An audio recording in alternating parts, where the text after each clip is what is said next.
Good evening, hello, and welcome. How are you all? Oh. We are going to continue with this and finish it.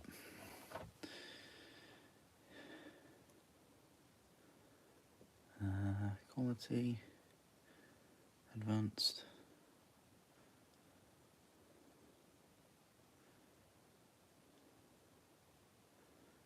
No. There we go. 144. Good. That's fine.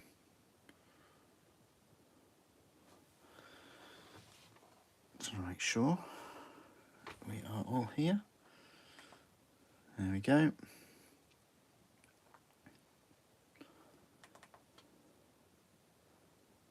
Oh, wow. Okay.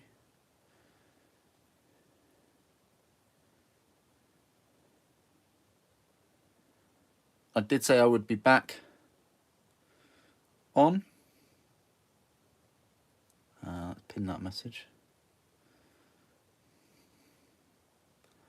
Something went wrong. What's going wrong?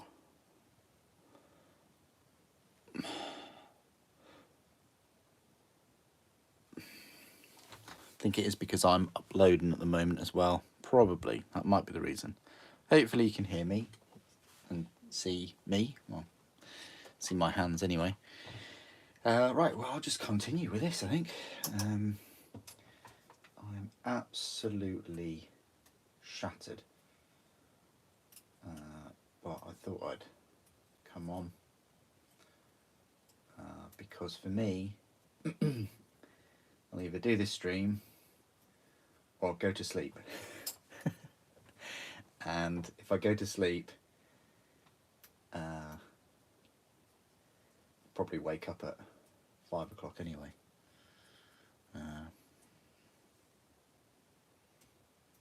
Hey guys, can you see me and hear me all right? Anyone? Just one person? Just to check.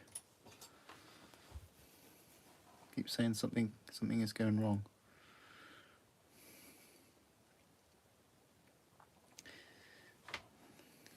Oh. Well, the stream is there. Ah, yes, thank you. Thank you. I appreciate that. Thank you for putting a little note on there. Thank you, Ken. Thanks, guys. I can never tell on the tablet. It said something went wrong. But yeah. Hope you're all well. Thanks, Higgs. Thanks, guys. Appreciate that. The last thing I really want is to come on here and do a live stream and then, you know, there's some technical issue.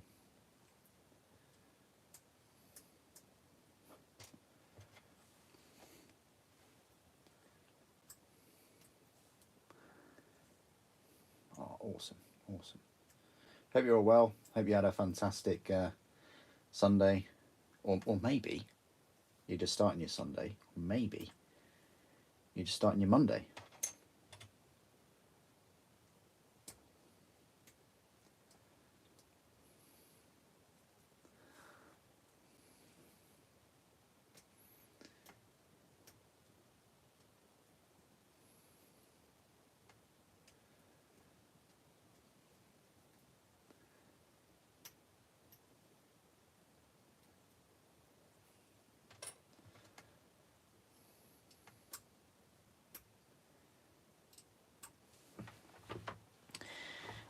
Oh, cool. Spookery, you hardly ever talk in these live streams. Thank you. Thanks for joining in. You're working on the legs of yours. Nice one. Oh, so you got it then. Oh, fantastic. I wondered if you actually had it. Hello, Lynx. How you doing? I'm absolutely shattered, Lynx, if I'm perfectly honest. Absolutely shattered. But I either do this or sleep. So I thought I'd come on here and try and finish it. We haven't got much to do anyway, guys. We've just got the weapons.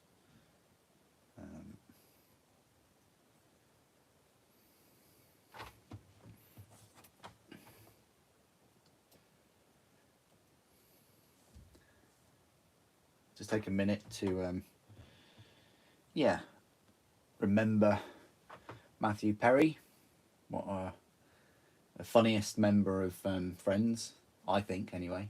I can't even count the number of times he just cracked me up.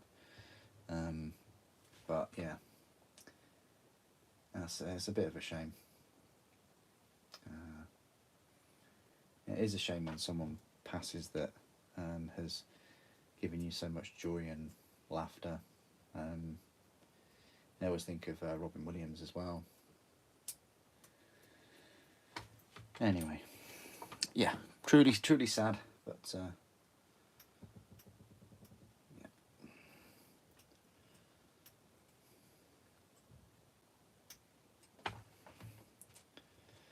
We're working on these quite fiddly weapon ammunition bars, belts, feeds. I don't know what you'd call them. Today's video is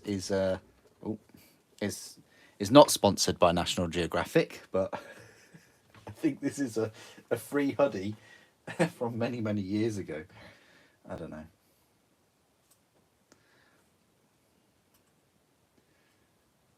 Oh, my screen's gone black again. Joy.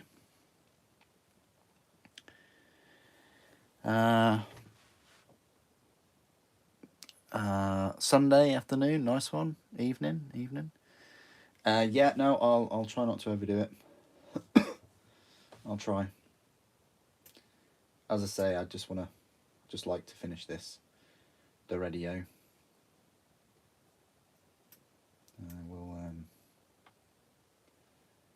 I'll try and be back Wednesday though, if I can.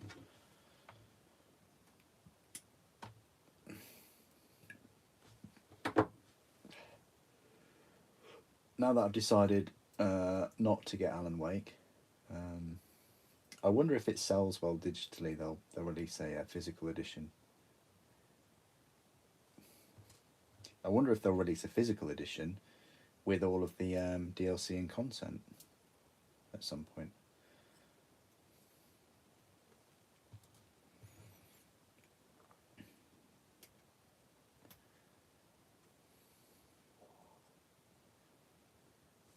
Yeah, it keeps saying something went wrong. That'd be odd. I hope it isn't affecting the stream.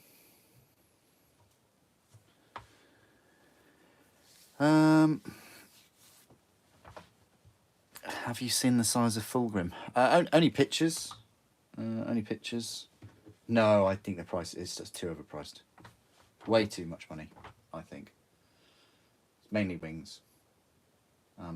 Yeah, I saw the price and yeah, I'm not gonna get him. And he isn't sold out or anything, so he'll be around for quite a while, probably.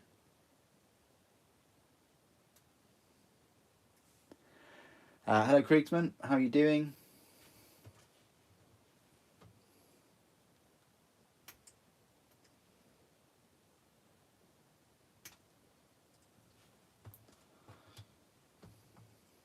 What I'm doing is I'm just preparing these. I took all of these parts off the sprues last night after the live stream. We're close. We just have these two weapons to do and the missile launcher. Yeah. But I am absolutely shattered. No, I won't get him. No, I've decided not to. Maybe one day, John, but no, I can't just sink £170 on a transfigured Primarch. If anyone wants to buy him for me, for me to unbox and review, or if Forge World want to send me him as a, then I'm open for that. But no, I'm not gonna just pick him up. He's too much,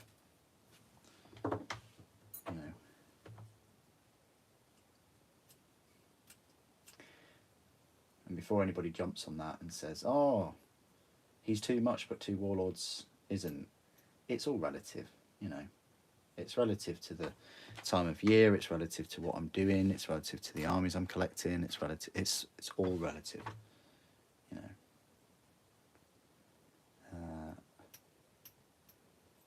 There's plenty of other things that I could spend that 170 on. I'd rather spend the 170 on the Acheron Knight. I'd rather spend that 170. I'd rather spend 170 on the Acheron Knight and the final kind of Space Marine new releases that I didn't pick up, and cover all of those for everyone. So.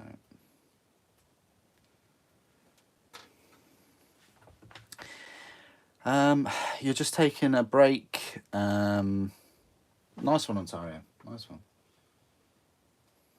Sounds good. Hope everyone's day has been brilliant and you've been able to do some hobbying today.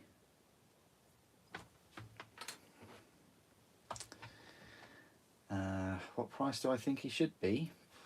120 maximum.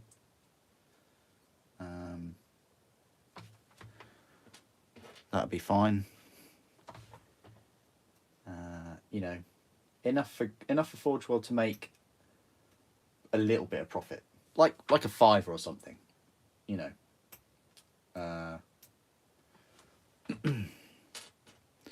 they sold it at him at a cheaper price, they'd sell more. So that would negate the loss of further sales. And also, look at it another way. If they sell more, they're going to sell more Emperor's Children. Like, it has a knock-on effect. If they sell less Fulgrims, they'll sell less Emperor's Children. It's all relative. Also, if they sell more, they will sell more plastic Horus Heresy.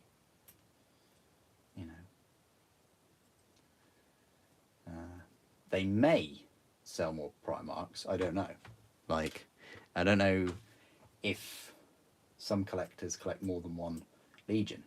That's another thing.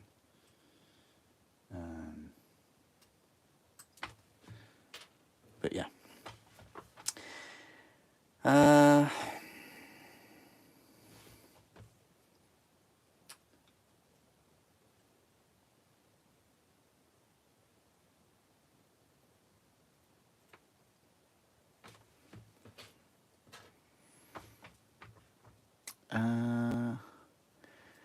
You've been a nervous wreck since Friday. Oh, okay. Since Friday evening. How come, Brandon?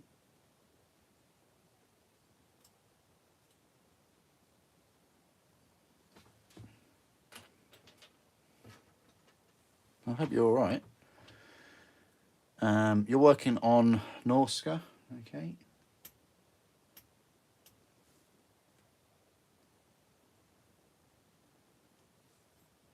Okay, rain and being busy, you put your hobby stuff away until tomorrow. Interesting, all right. So no more hobby stuff. I mean, I don't know if you've done a lot of hobby stuff today, Craig.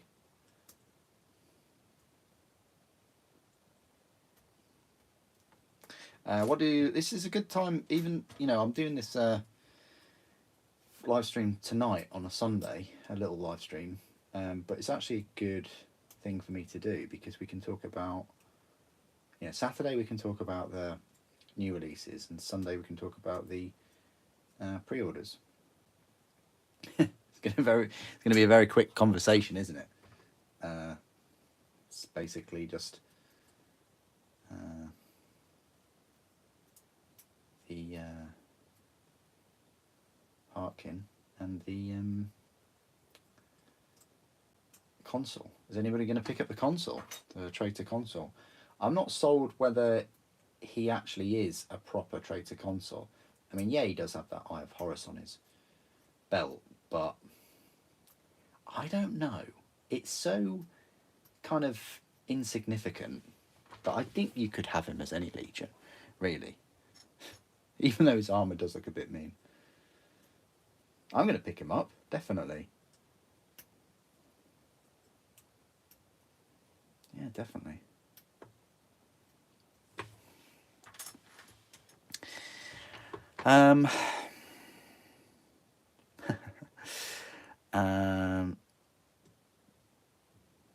That's, yeah, not enough. Exactly, Ontario. You've hit the nail on the head with what I agree. They Keeper of Secrets inspiration, not enough. Yeah, that's what I said in my news and pre-order video. Is that they didn't go as far as they could. Horus, you kind of can forgive that a little bit because he never really, he's undivided, isn't he? But I definitely feel like there should have been more. I know he's half snake. I know that. Whatever. But I think they should have gone all the way.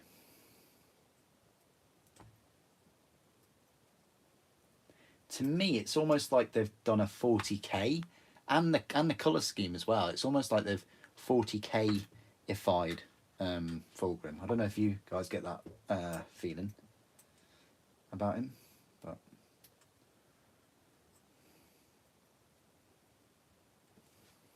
but you're right. I agree. I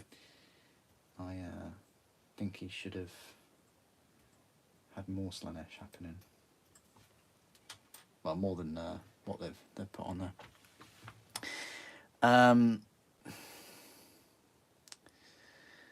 You like the dwarf from Necromunda? Nice one.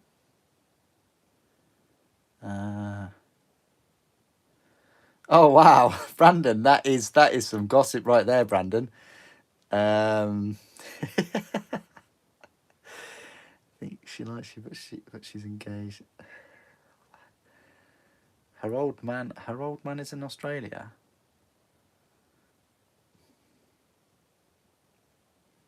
Oh right. Well,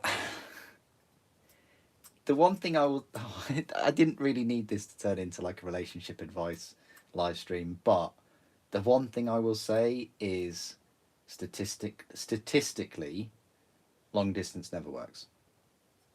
Okay. And you think she's attractive, she probably thinks you're attractive, and there's nothing wrong, with people finding other people that aren't their partners attractive. It's sort of what happens after that, really. We like what we like, don't we? Yeah, I understand.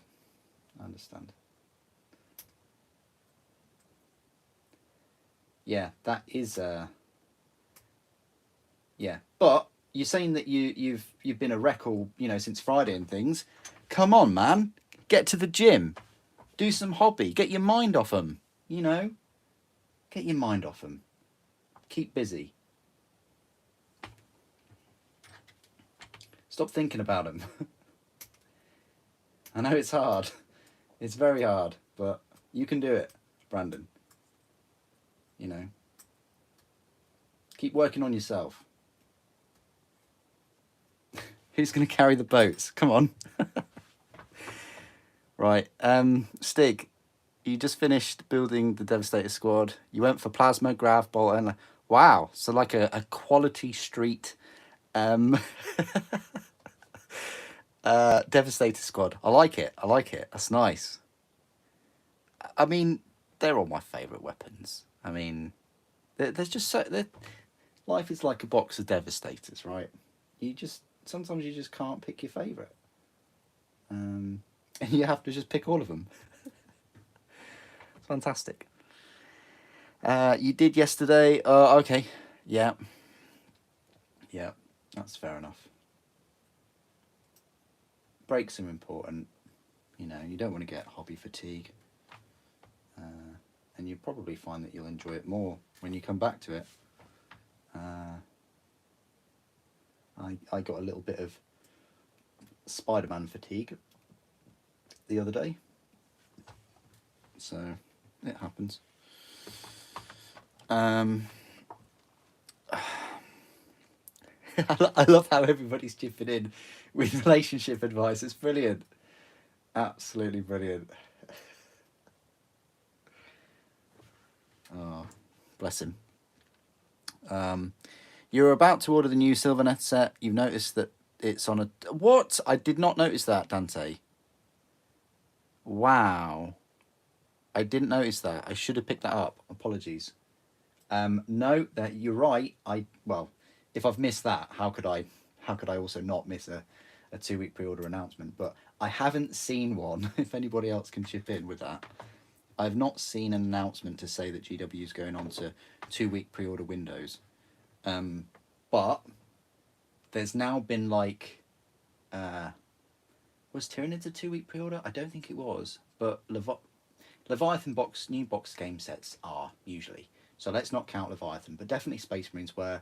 Definitely this Horus Heresy set was, and then the third thing is what you just mentioned, the Sylvaneth.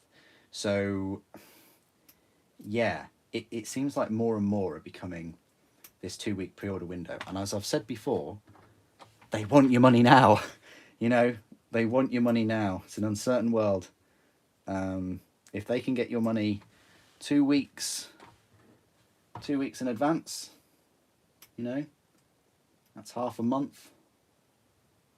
Means that they can use your money for those 2 weeks in advance. Yeah, again, it's up to you if you don't agree with the 2-week pre-order window. I certainly don't, unless it's used for guaranteeing you a product. And I know for a fact, because people messaged me today, that they still haven't received their battle group, and they've been on a 2-week pre-order window. So that's the only time I would promote it, is if it guarantees you that product. If it doesn't, and it's just, you know, for these Sylvaneth, nah, I don't agree with that at all. Unless there's like stock issues and things, massive stock issues, or there's a problem with their production or warehouses, something, then no, it shouldn't be used for every single release now. And as I always recommend, vote with your wallet. You know, just wait longer to pick those models up. The only reason people have to get the models like on release day or as quick as possible, 2 reasons. One, you're like a YouTube reviewer or something.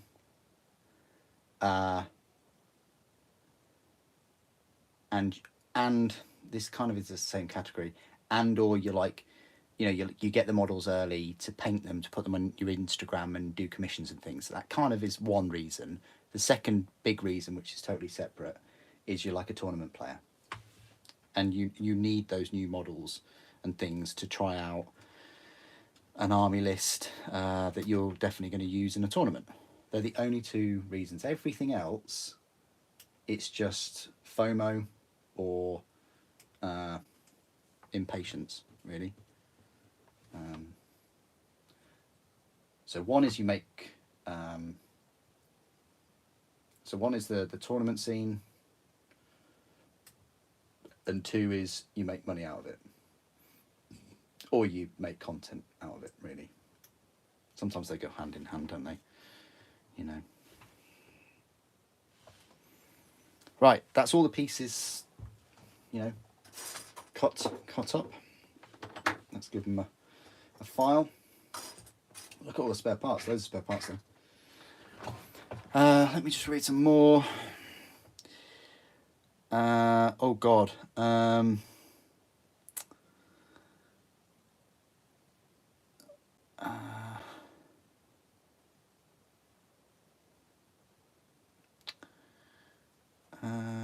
Oh, hang on. Hi, did you see new stuff next week pre-order? I did. Yeah, I did. There's the champion, which I will be getting. I'll be picking them up. You're getting pictures that you did not ask for. They're nice. Oh, Brandon. Yeah, if a girl's sending you pictures and she's engaged already, oh, I mean, it says a lot of things when girls send you pictures of themselves. Anyway, again, what's this relationship advice I'm giving? But yeah, when they're sending you pictures of themselves, and they're already with someone, yeah.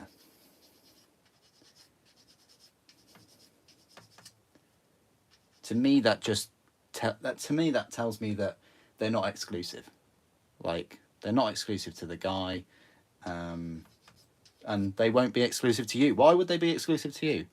What makes you special? You know, you might think that you're special because she's doing all these things, but I really don't like the what's it called? Monkey swinging, where you got hold of one branch, like you're engaged or you're with someone, and then before you let go of that branch, you grab onto another branch. Like, that really, really bugs me. Yeah.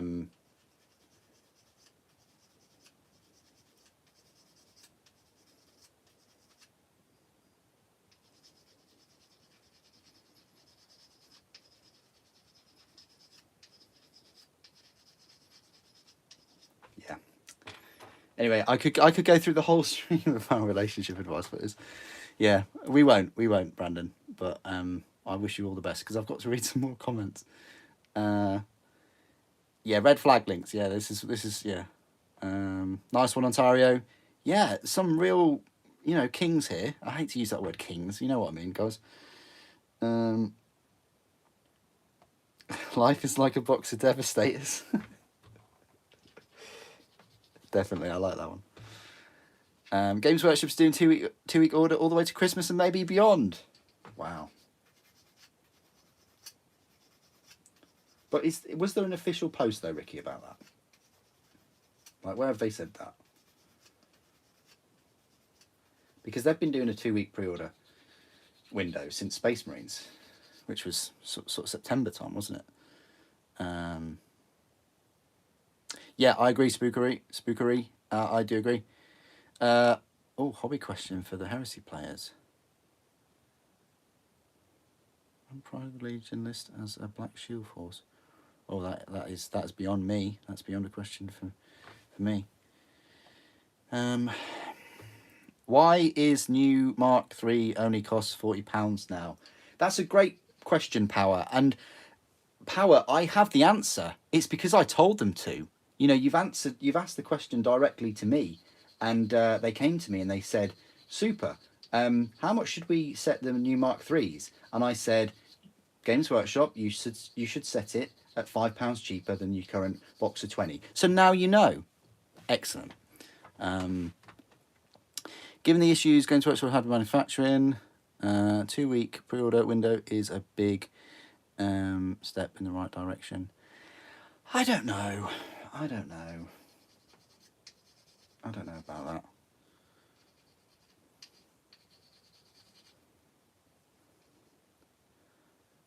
Especially the past 6 months, 2 week pre-order. No, I don't think it is. I think a 2 week pre-order window for a novel is absolutely ridiculous. I also think a 2 week pre-order window for this box set is good if it guarantees you the box set on release. As I said in the stream earlier, people ordered this within that window when it was in stock, and they still haven't received it. That's bang out of order. You should have received it. And a 2 week pre-order window for novels, for paperback novels, nah, don't. I'm not a fan of it whatsoever. As I said a little bit earlier, it works when like a product is in high demand, and it guarantees you that product on release as well. But for everything else, like look at this poor guy up here, Dante. Poor Dante wants his Sylvaneth set. He's got to wait another 2 weeks. Nah.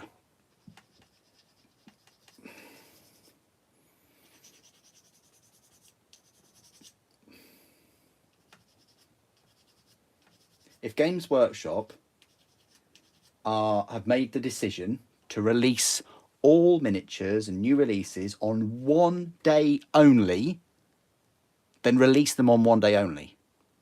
Don't give a 2-week pre-order window. They've made that decision. They need to stick to that decision. Or don't have the 2-week pre-order window and, I don't know, trickle releases. What's so wrong about trickling a release over 2 weeks? I mean, there's a 2-week pre-order window for it already. So why don't you just release half the stuff 1 week and half the stuff the week after? You know, they're kind of already doing that already. But, I don't know.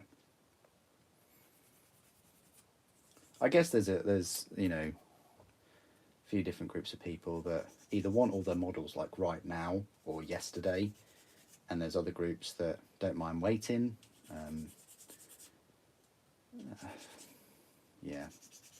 For me, I'm one of those groups that I'm not a group. I'm one of those hobbyists that want the models as soon as possible. Super. Why do you want all the models as soon as possible?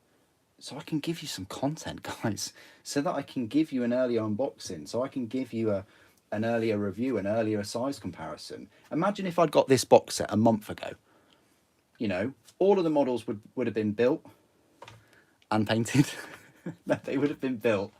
And I would have been able to give you reviews this week on their release week. I don't need the models early for like a tournament or for painting or, you know, gaming. I need them early to give you content. There's so much content I make. And if I can give you that content as quick as possible, then I jolly well will. No worries, Brandon. No worries. Sometimes it's refreshing to understand that, you know,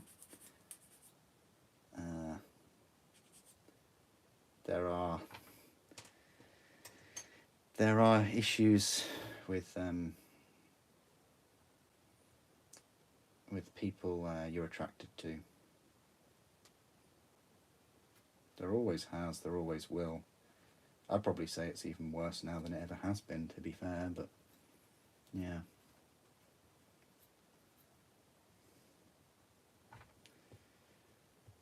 But anyway, yeah, better yourself, become your best self. Every day, work on yourself. Find distractions, find hobby.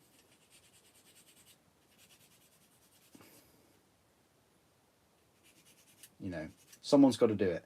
Whenever you don't have the motivation to go for a run, lift things up and put them down again, go to the gym, just think to yourself, someone's got to do it that day. You know, be the person that does it.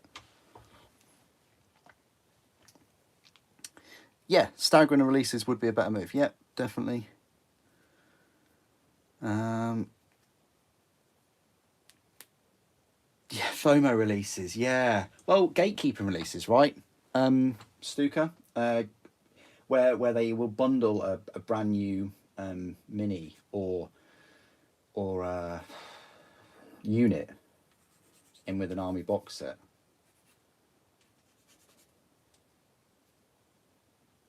I mean, was it really worth bundling that Brutalis Dreadnought in with that box set?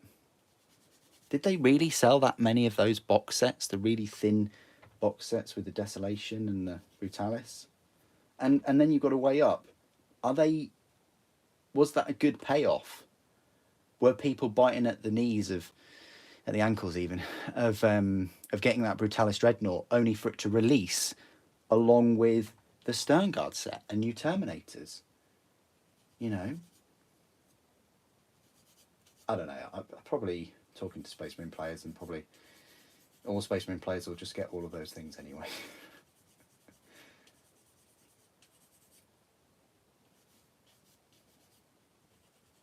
But yeah, I can see examples where I don't think it works out for Games Workshop.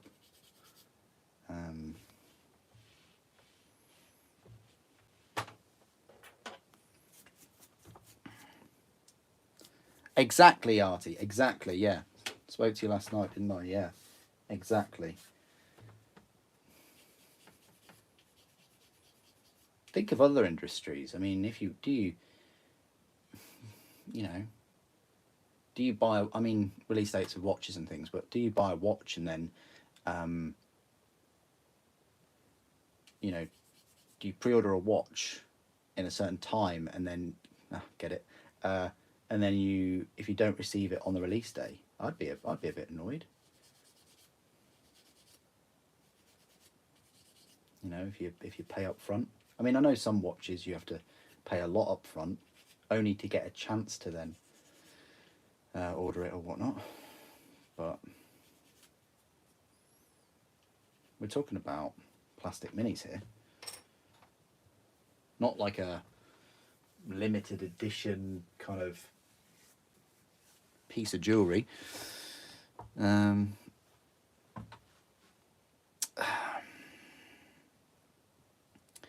Yeah, this is true.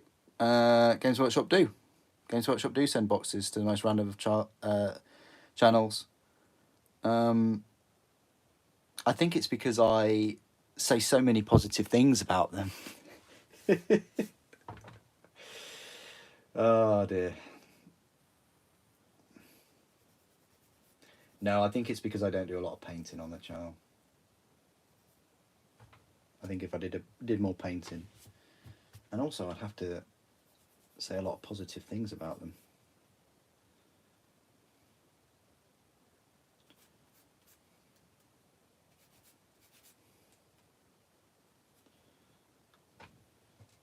But guys, get me to 50k. They have to listen to me at 50k, right?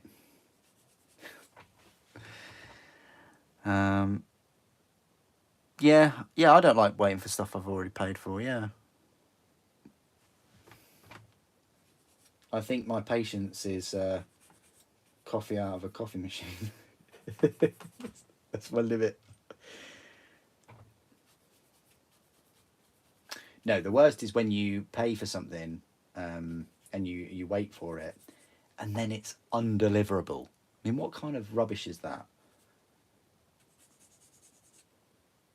If it's undeliverable, then you have to get a refund, but then you have to wait for the refund to then order the same thing again to get it delivered at the same address where it was undeliverable. Wow. Honestly, it's enough to give you an aneurysm, really. Right, we're getting somewhere. We're not that far away.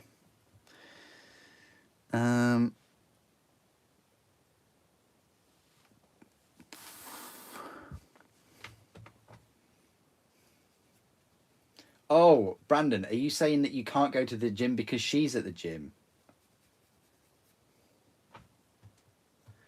That's actually a good point, to be fair. Go for a run then, or do some home weights, or, you know, do some hobbying.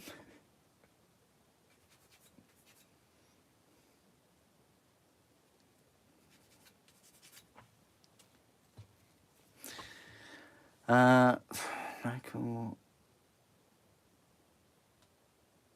completely battered up on a shelf by its own. Oh, spookery. That sounds really sad. Oh, that makes me feel sad.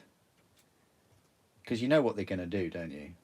They'll recall that box set and they'll cannibalize it. Sorry to give you that kind of ending to your story, but they will get that box set back. They'll rip out all of its sprues, and they'll repackage them into single sets and sell them and make more money than they would in that set. Kind of what they do, but in reverse for the battle forces, really. They'll rip open individual sets and bundle them in battle forces. You know, sets that aren't really selling that many.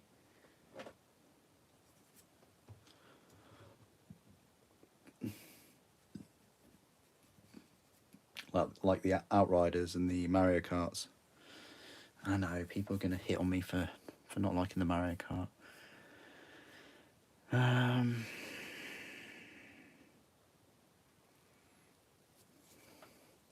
Well, I'm not saying that you have to work out at home all the time, Brandon, but you also don't need to work out at the gym where she works out at all the time, if you know what I mean. Like, if you go to the gym every day and she's also in there every day, just drop that down to 2 days a week. You know? Again, I don't mean to give you advice. You know, you absolutely fancy this girl, and you know what will happen. But I think it's unfair on. I think it's unfair on you, unfair on the other guy, and unfair on her ultimately, to sort of pursue. I'd go for like an ultimatum, really. You know.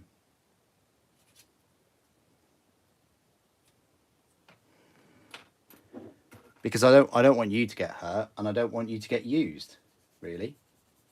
Like, any interaction she's having with you is because she's not having that kind of physical face-to-face interaction with the other guy. So she's getting what she wants out of that, but are you getting what you want? And you come first, man. You know, put yourself first, because it's your life at the end of the day. Just looking out for you, man.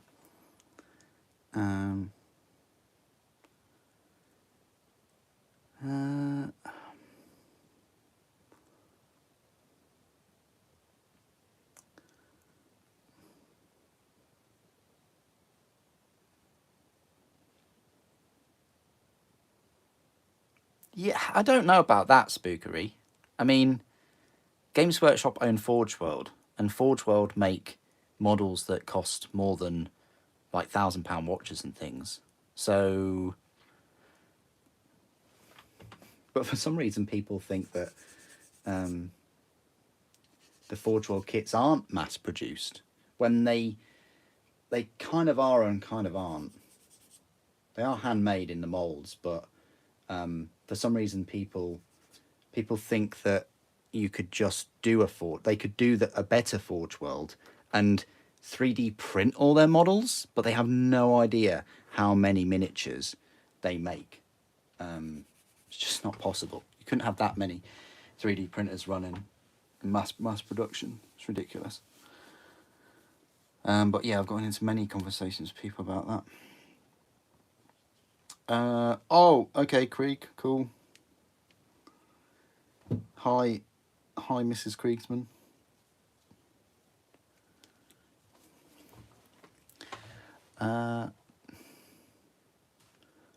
I've never tried it being undeliverable. That's weird.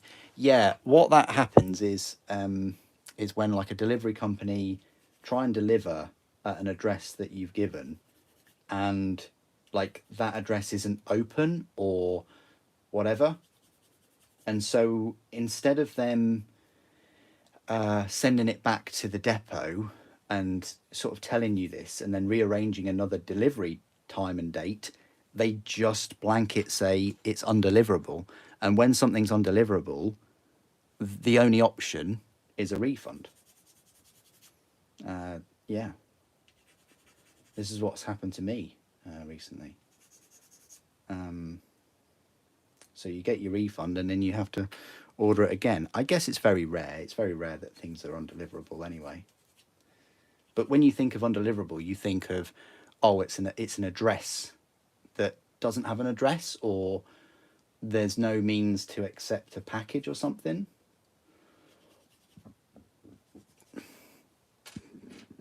But yeah. Oh, good. Oh, right. You don't like the Mario Kart either. Okay. Yeah, good point, Spookery. Yeah, with the Zangles, they are in every set, aren't they? Yeah, that's true. Um,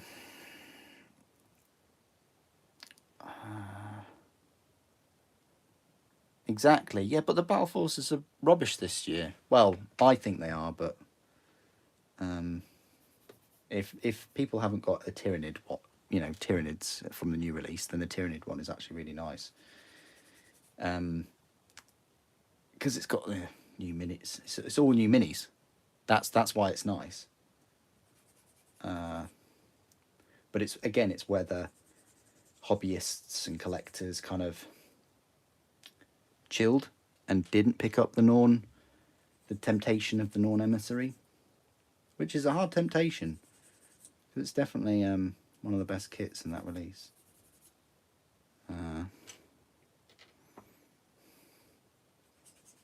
I don't blame anybody that did pick that model up. It's very nice.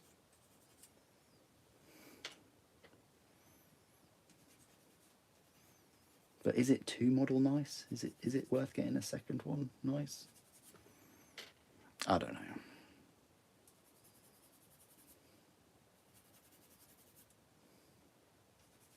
Especially if you've already built the kind of better looking one.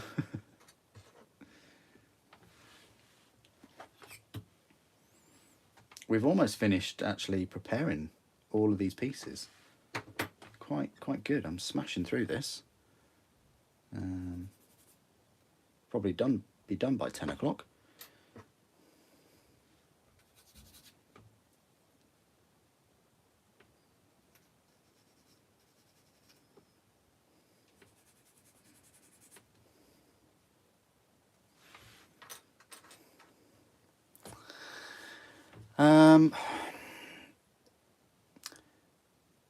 Am I picking up the Legiones Imperialis? Nope, not picking it up. Not going there. Nope.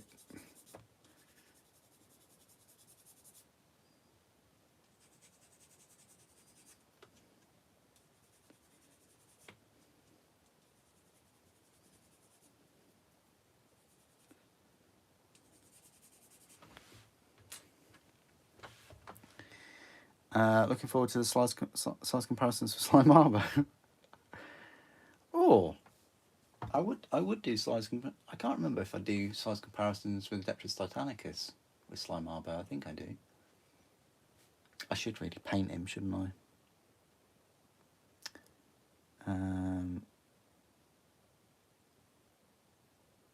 Oh, okay, that's fair enough. That's fair enough.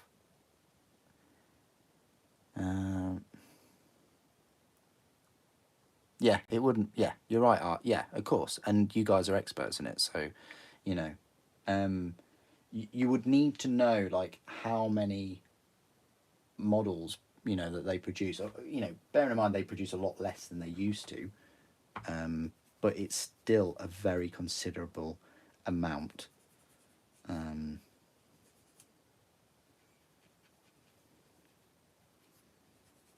And yes, you could bundle quite a few parts, like quite a few Titan parts, and do a print with a few Titan parts in one print, but you'd have to do that over and over again and different prints of different parts for a Titan. So that would be obviously a number of different 3D prints just for one. And for instance, if you're selling 20 Titans a day, probably need like 200, probably more printers just for that.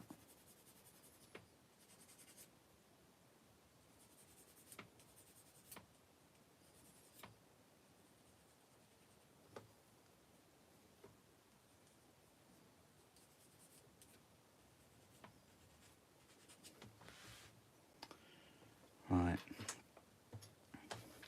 But anyway, yeah, I agree.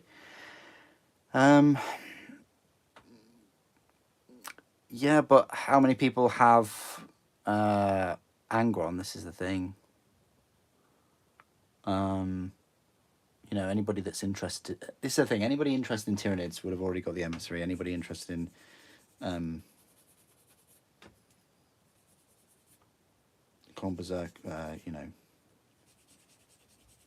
World Eaters, would have probably already got Angron. But if you're interested in that army, it's a good set to start them.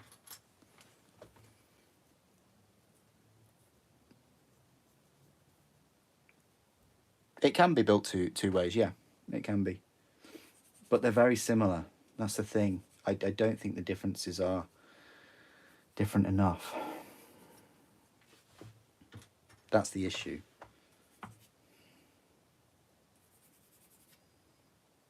Is yeah, you can get two variants, but again, that's very subjective as well. Like, some people might think that the differences are enough, and that's fine.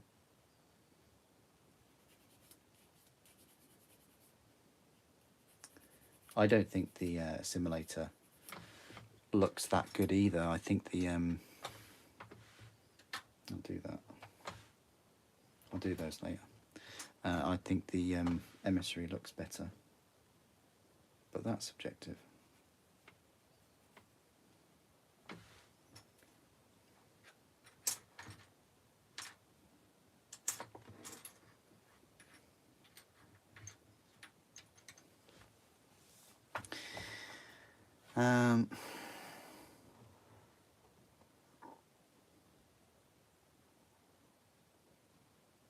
I should paint them on stream. Yeah, that's quite cool.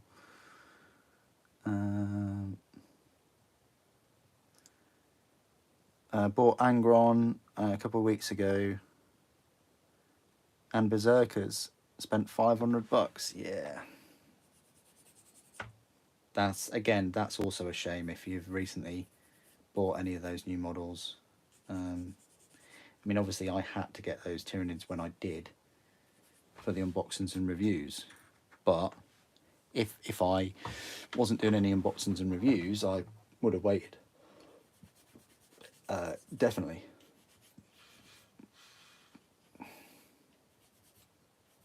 But if you think about it, that is 1, 2, 3. It's three new releases I would have been without, and the emissary is just too good to miss out first time around. All those review videos and army videos would have looked a little bit different without it.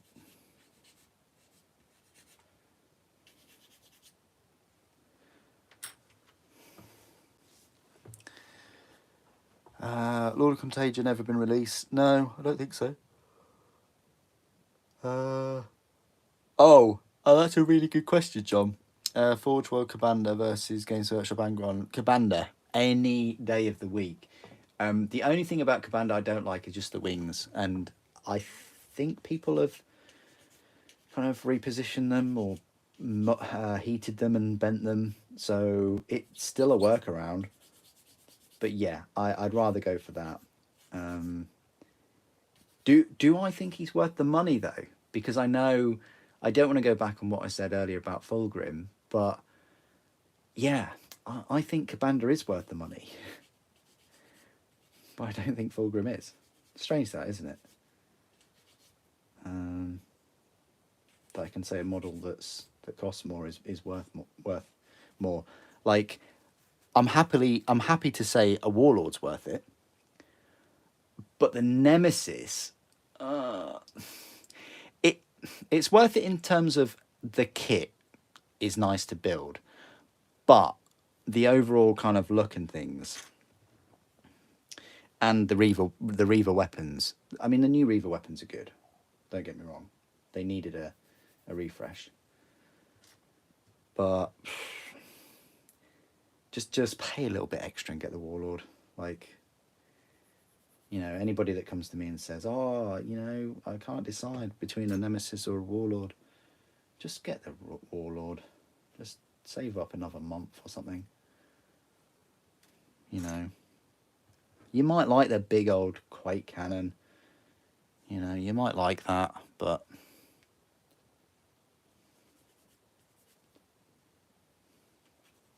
you know what's better than a Quake cannon? 2 Quake cannons.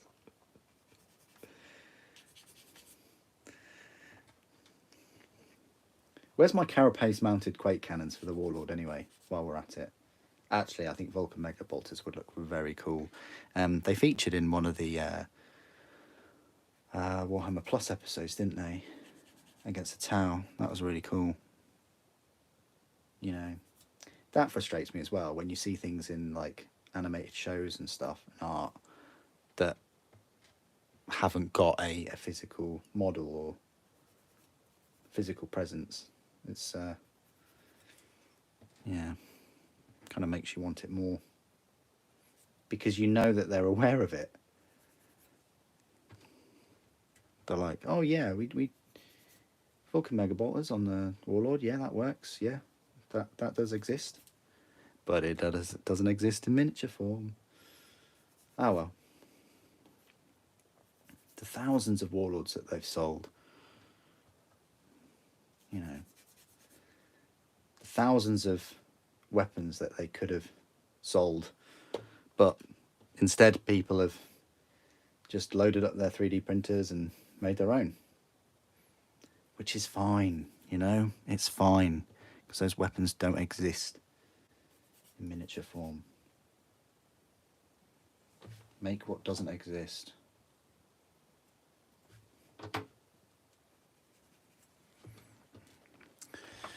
Let's have a look.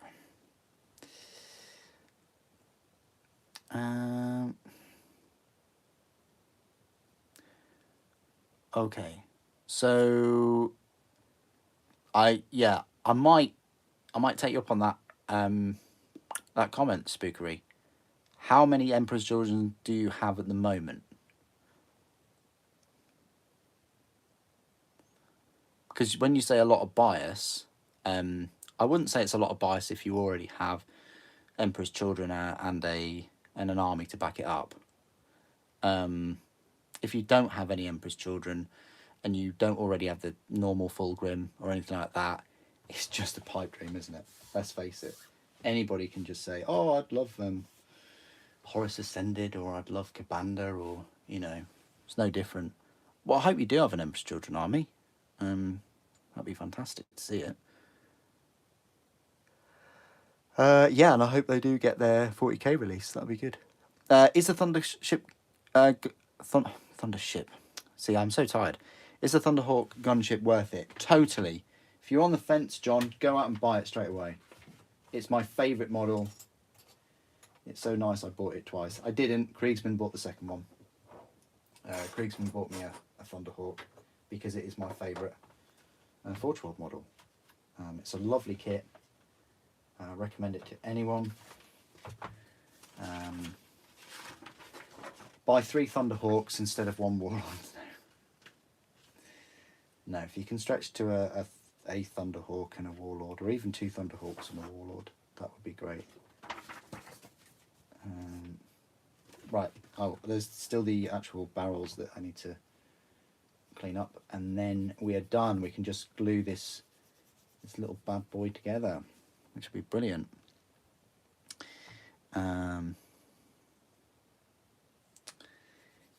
Yeah, but the thing is, like,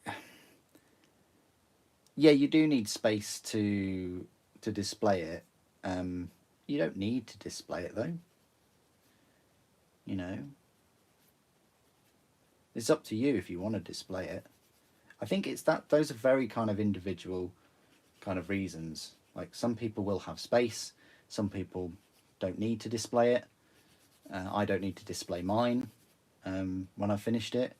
My Stormbird is in my attic. You know, and in terms of playing games and things, You don't spend 500, 600 quid to play these things in games. You buy them to collect them. You buy them for the experience. You know, you're not getting a Primark. The experience of that and building one of those and painting it is totally different than a large scale. I say a large scale. It's all the same scale than one of the larger minis.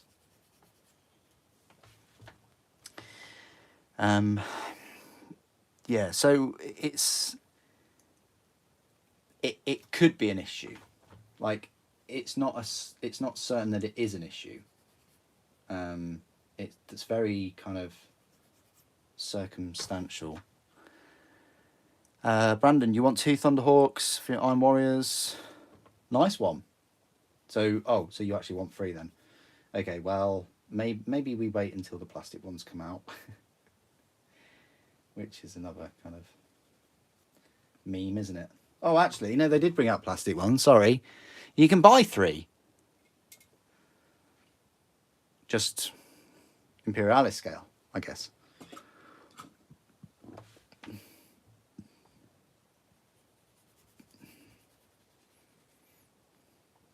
No, I would like a Thunderhawk for the Custodes. As much as I like the Orion dropship, I say it's small. I don't know why when they brought it out they bigged it up as being the same size as a Thunderhawk and things, but if you've seen my videos, it's not. It's nowhere near.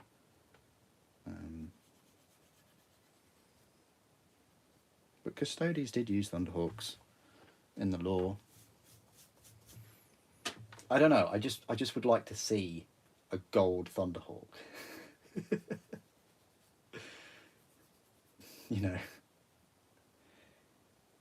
go to a game and bring a gold Thunderhawk, and people would just try and destroy it, but completely ignore my 5 Telemon Dreadnoughts,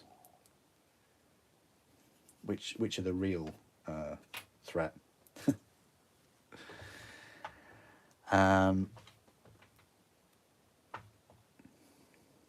Yeah, that's a good, nice one, Spookery. Yeah, brilliant. Definitely wait till the 40k. I really do hope that they bring out the 40k. The real question though is, will they bring out a 40k Fulgrim? That's the thing.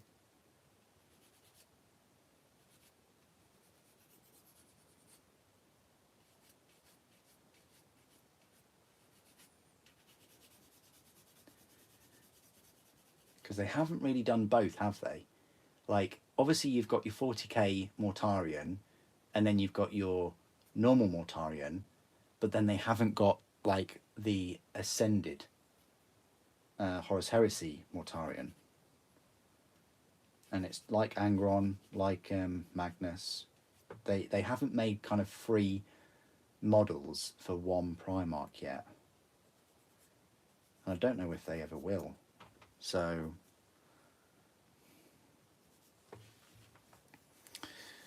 it was still on your to-do list. You also want Battlefleet Gothic? What, are you living in the 90s, Brandon? Come on. Battlefleet Gothic's been and gone.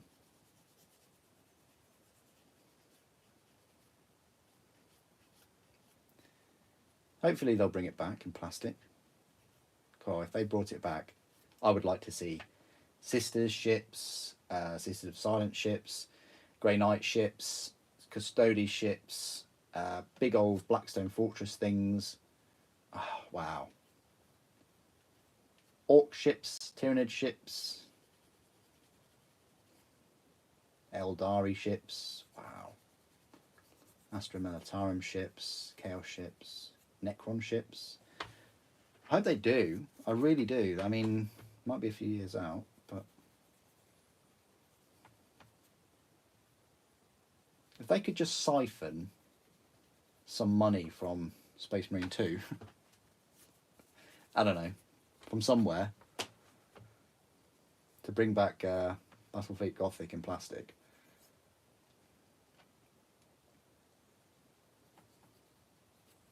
I'd be more excited about a new Battlefleet Gothic than this Legionis Imperialis.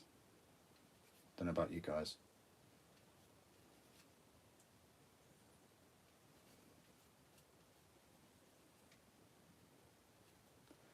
Now that Armada is kind of having a quiet time.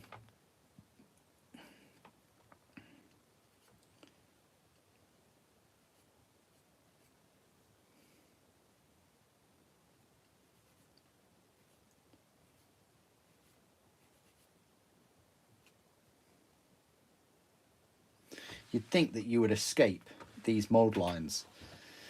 You know what mold lines I'm talking about? These ones in here. I thought that I would not get those in a plastic set. I thought they were only for resin, but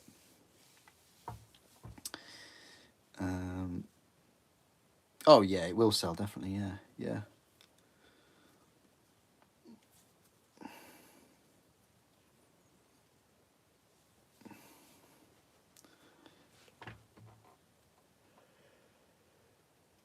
Yeah, yeah. Battlefleet Gothic would be quite niche.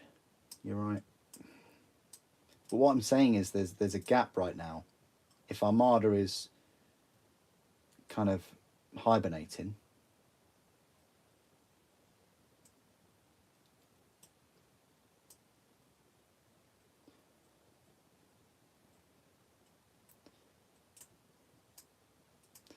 you know, and then it's sort of gone full circle. We've had, you know, 28mm scale. We've had Titanicus and Imperialis, and now we've got the smaller scale. You know, it's almost like you've got your big Horus Heresy army, you've got it in miniature, like tiny form with Imperialis, with your Titans and things, and now you've got your battle barge or cruiser or whatever with the army in it.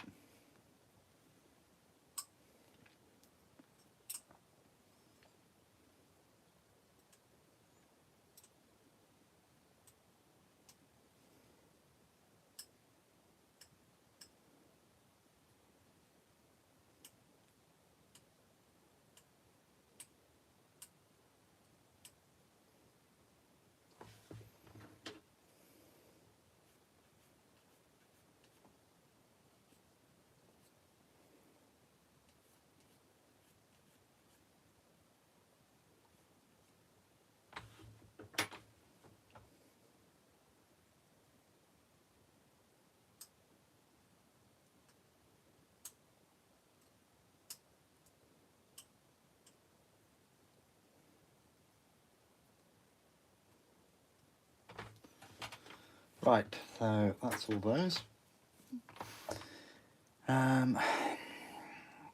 Yeah, with 2-week pre-order windows, they do. You're right, Spookery. Yeah, you're hugely right there. They do have a lot going on. Right, we can glue these things. We got there. We got there in the end.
Well, aren't these the most fiddliest pieces in the whole set?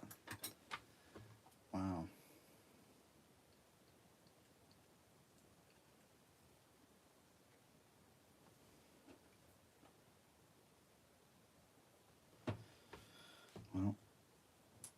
is that?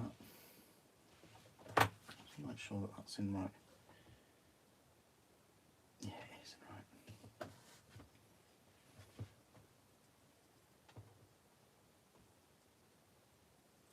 These big old ammunition hoppers.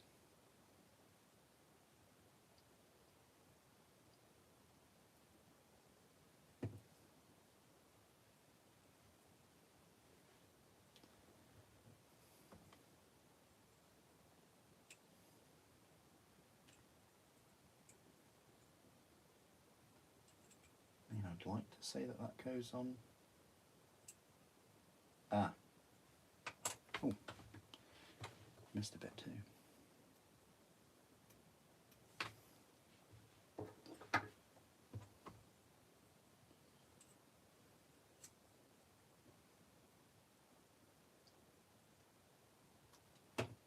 We will finish the Deredeo tonight.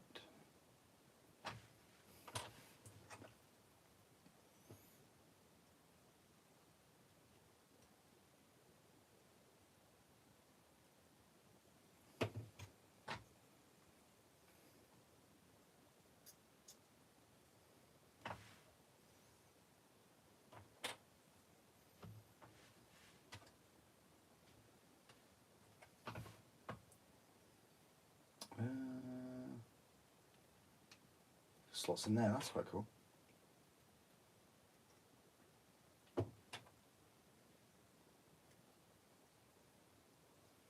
Yeah, we'll use this glue.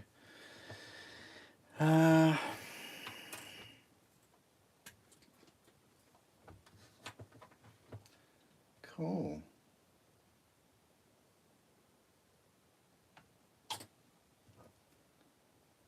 Right.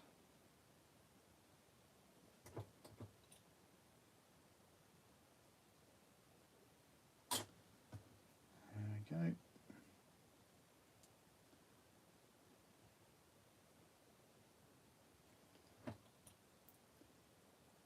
And we put that on here.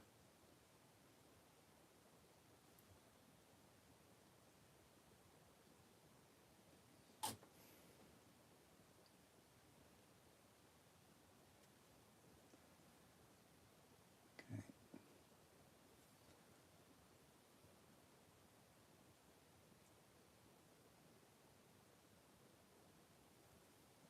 Brilliant. Yeah, they go together quite well. You still need to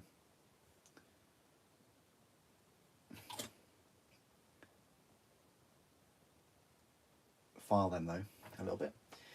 Okay, and then let's work on this.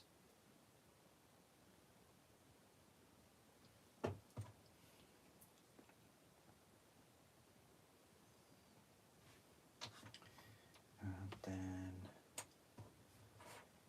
this goes on there, I believe.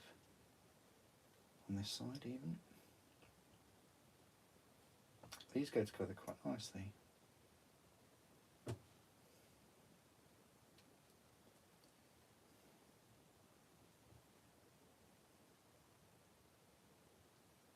Yeah, they look cool. Oh, got this nubbin right here.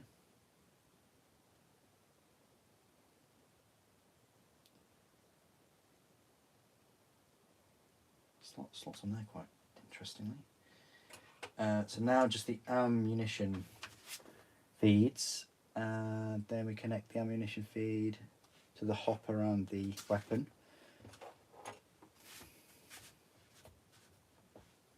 So these should be alright to do.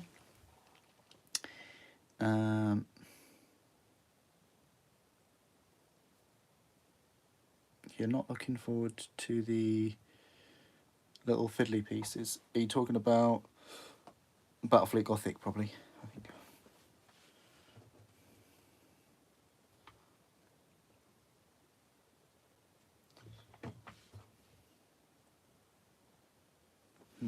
I don't know about this. There looks to be gaps. However, I think the gaps then get overturned. Yeah, they do. Look at that. That's quite clever.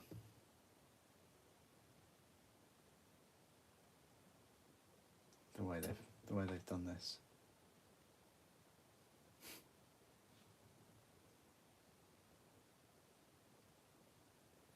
Yeah, cleverest part of the kit, I think. That is very smart. So they can. Oh no, I was going to talk about Lego then. A bit too excited. I was thinking they can make a sandworm in Lego.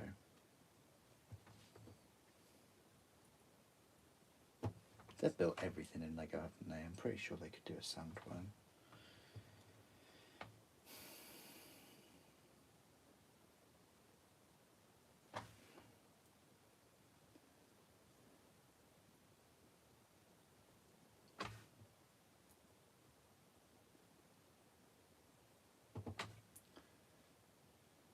I mean, I would settle for an Ultimate Collector's Series sandworm from June bursting out of the sand and spice.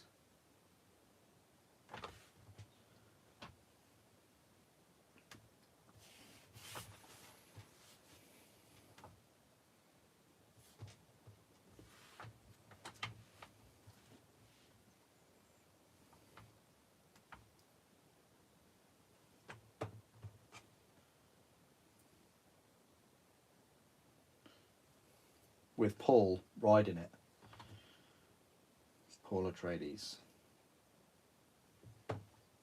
We've had so many strange names. Obviously, Paul has been around for a while, but you know, we have had some strange names this year, last year.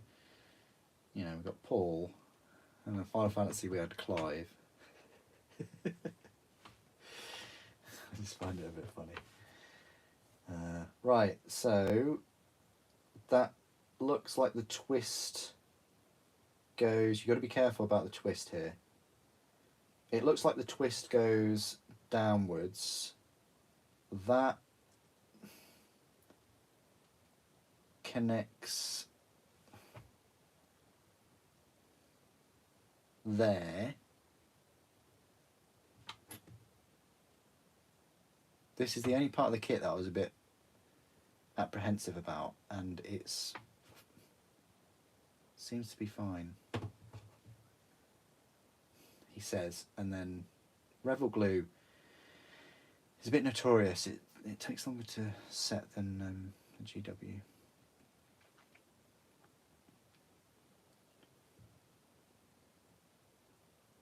There we go.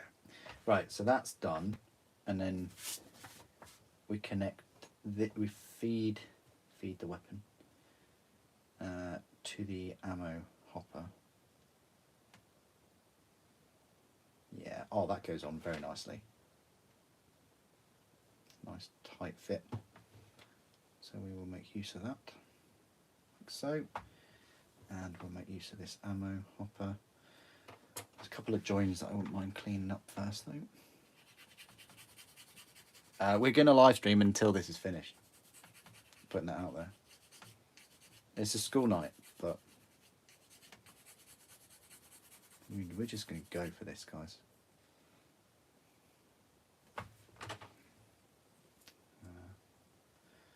to make sure we get the right way with this hopper. This Dennis hopper.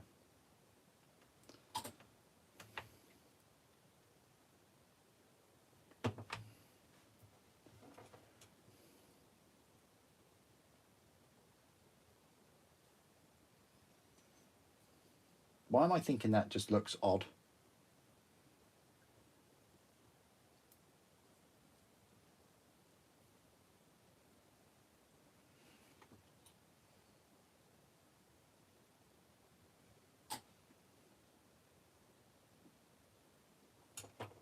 Anyway, that is done. On to the next one.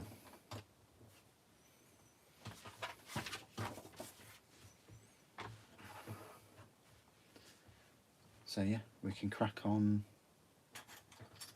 with this one. What I might want to do is just glue these on first, just because it's a bit easier. These can kind of set.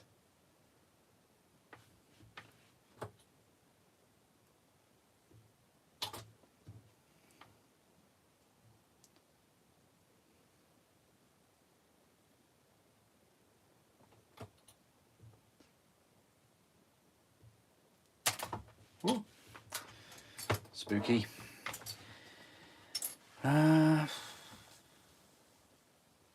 You try to get into June and you just can't. Oh, okay.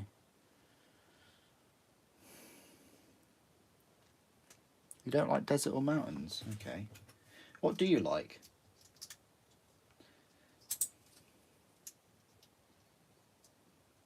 Do you like the beach and the coast? Do you like jungles and forests? What's your preferred biome? Mushrooms?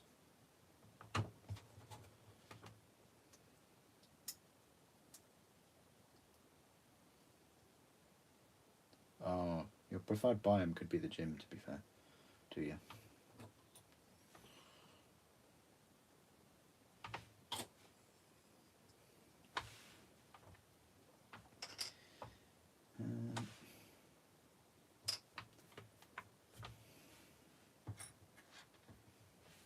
Not this little fiddly piece again.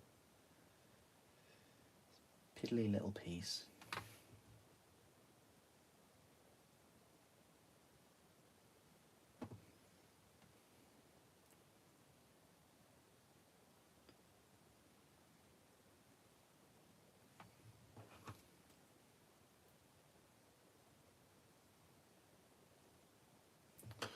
Yeah, I don't get that piece at all.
You're storming through this.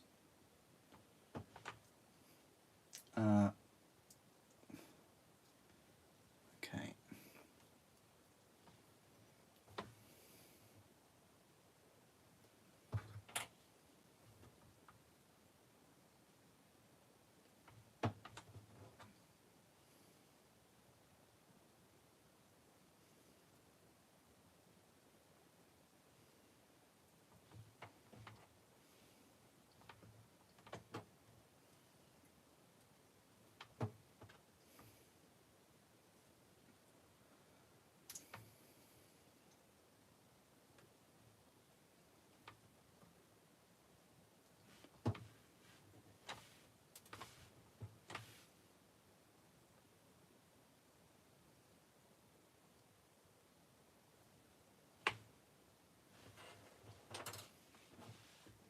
It's actually turned into be quite a fun piece, these ammunition.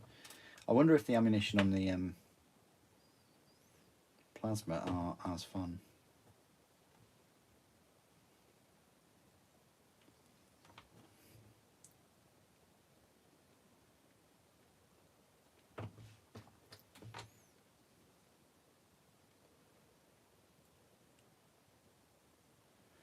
Nope, that's a no for that piece.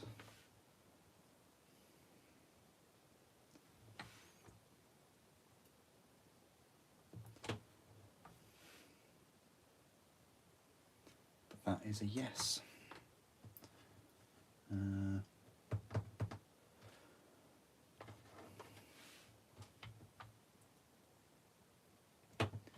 Yeah, although these are a bit fiddly, they're actually quite rewarding.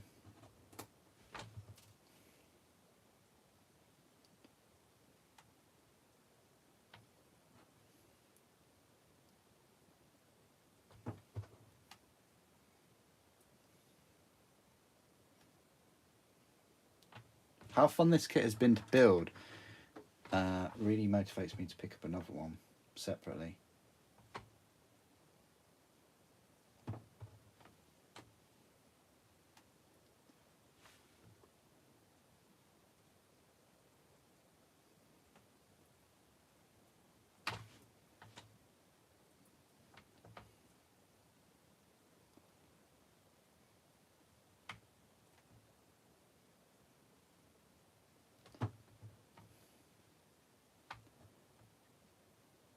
To have 2 plasma and 1 autocannon, and then I'd have 2 las cannon and 1 volkite.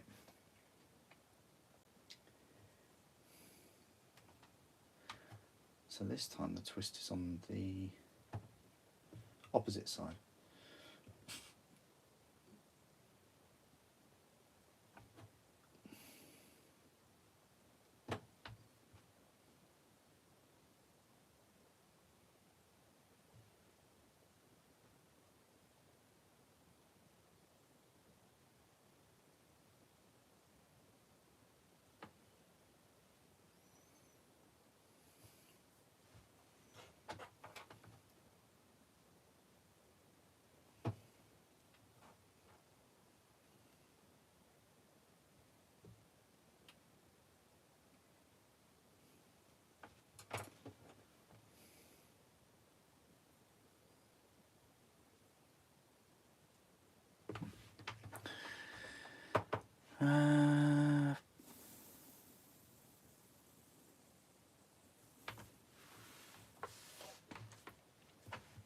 Oh, green rolling hills, okay.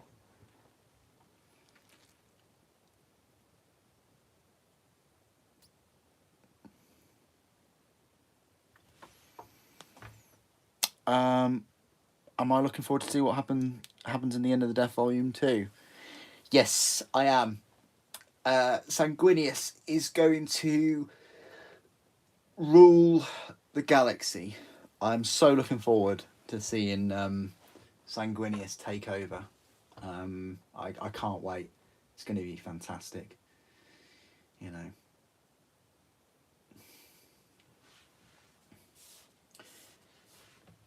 I don't know. I mean,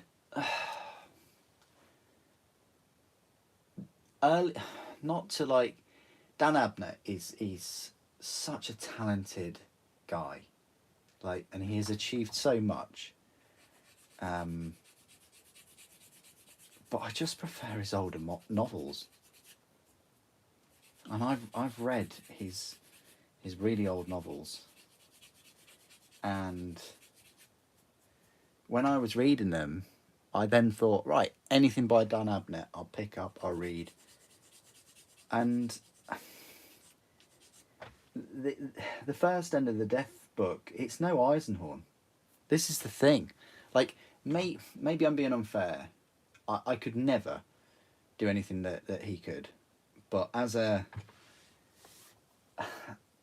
someone who reads a lot of Horus Heresy and a lot of Dan Abnett, maybe I'm being unfair. Maybe like all the 3 books should be viewed as one. And if they're viewed as one, then yeah, the payoff is probably going to be incredible. And I guess that's how they should be viewed, not in isolation. But I am looking forward to the journey, and I do like Dan Abnett's writing style.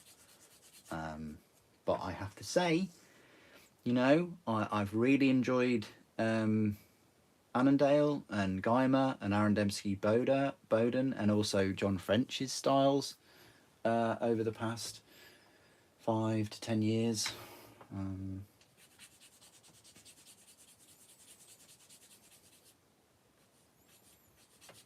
I like Graham McNeil's earlier stuff.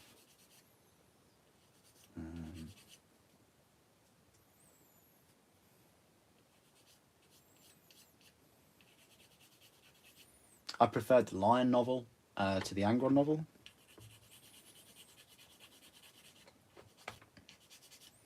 Yeah, I'm looking forward to End of the Day.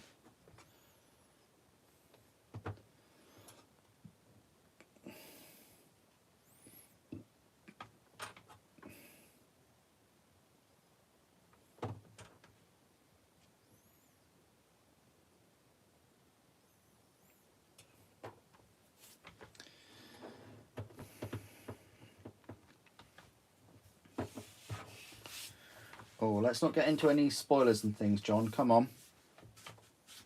Whether it's somebody's theory or Sanguinius's theory or a theory about Sanguinius, you know, let's not go too far into the theory because, you know, you may be as well read as me or vice versa. I don't know, but you know, chat might not be. I know for a fact that there are a few people in the chat that don't care, but I know that there are also people in the chat that do care. So I always try and avoid spoilers and things in any of the live streams I do, and I only wish for the same from others. Because if that doesn't happen, I could come on every live stream and spoil absolutely everything for everybody, and that's just not a nice place to be, really. So it's quite, yeah.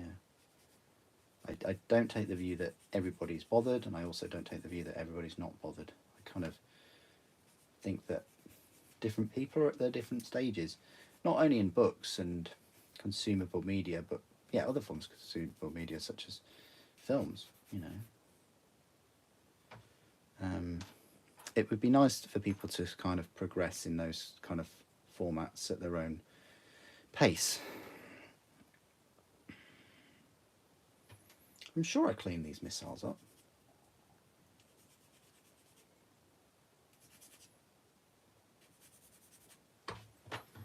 I guess not.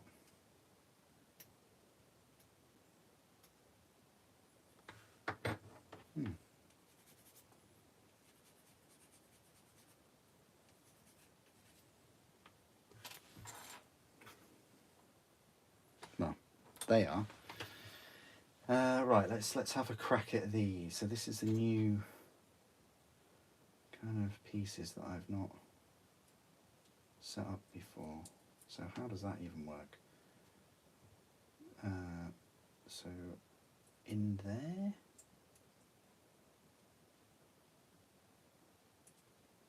Oh yeah, that looks cool. Yeah, that's very cool. Okay.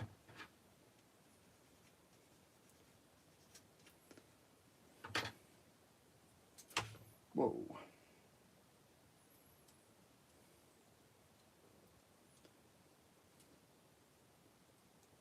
So let's put this on.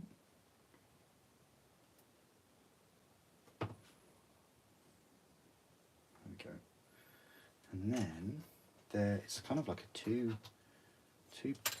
piece thing. Everything's going on the floor today. So they. Oh wow, I like that. That is quite cool how that connects. Yep.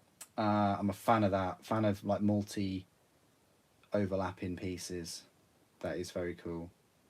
Nice one, G-Dubs. Yeah, nice one. That, he says.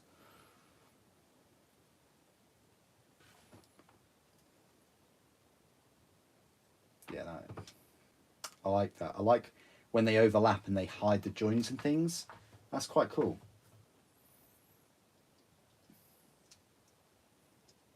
Oh, no way, that fits perfectly.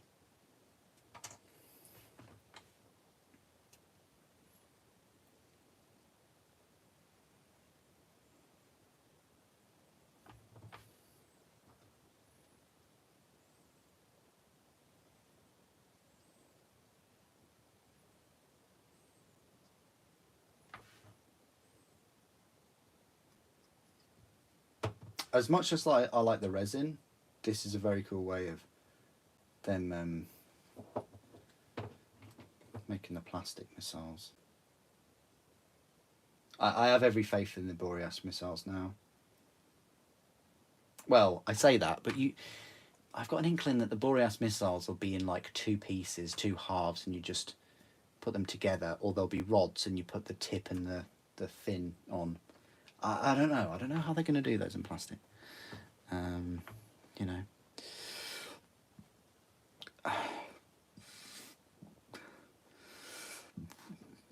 Glue time? It is indeed, yeah.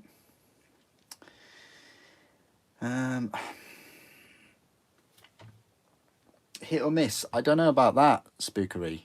I mean, it's not like films. Films, you're passive in it. Games, you're a bit more active, but you're still constrained by the artistry and the gameplay mechanics and the story and the artistry and the sound design. Whereas with books, everything's on you. Like, you make up everything. So it's only going to be as good as your imagination is. And your imagination is only as good as, I guess your experiences before, lots of other things that you've read. So, yeah. I can only give you a glimpse of what my mind conjures up when I read all of these novels, with all of the years and years of being in this hobby and the lore, and knowing what everything that they're talking about looks like and how it would perform, and then all the other media that I've consumed surrounding this lore and the hobby.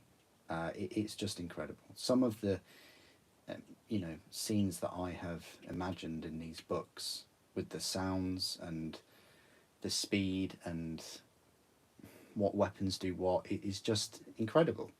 Like, so I think it's very, again, quite a personal kind of journey, reading, and it's obviously it's up to the author to to write well, to kind of aid someone in that journey, of course. And some authors do it better than others. Some authors you just think, what on earth is going on? Some authors you think, oh God, why are they introducing these characters so late in the heresy and things like that? And some authors give you a really good payoff with characters. Some don't. I mean, yeah. I don't know, the whole Siege of Terror, I don't know whether it needed that many books. I also don't know whether this last End in the Death needed 3 either. I think the whole 8-book thing, which is now turned into 10, well, technically 14 with the supplements I've read, 15 with the audiobook. It's, yeah. I think they could have condensed it further, but who am I? I'm basically giving my uneducated opinion advice on world-renowned best-selling authors. Like, no. I don't know. Maybe because not that I'm impatient. Maybe I just want to get to the end quite quick. But it's the Horus Heresy. It spans all those books. And you don't know what happened behind the scenes with them and Games Workshop and Black Library. You don't know, what the agreements were and contracts and things, I guess, for them to write a certain number at a certain length. All those sort of agreements.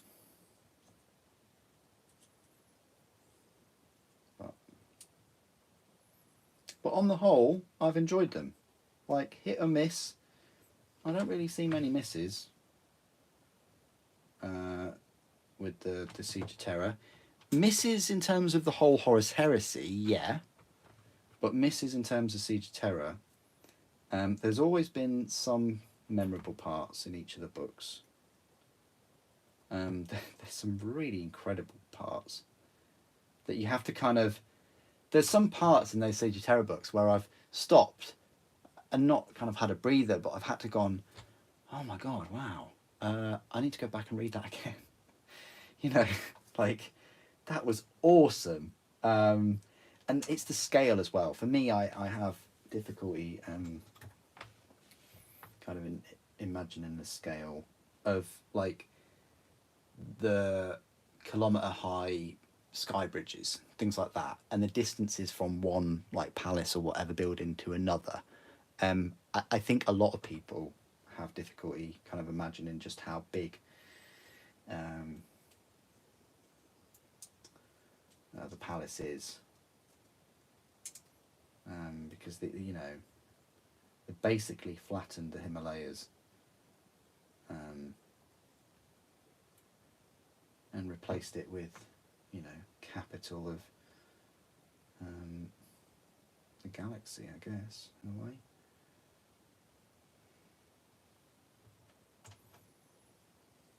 But yeah, that's where my limitations are with the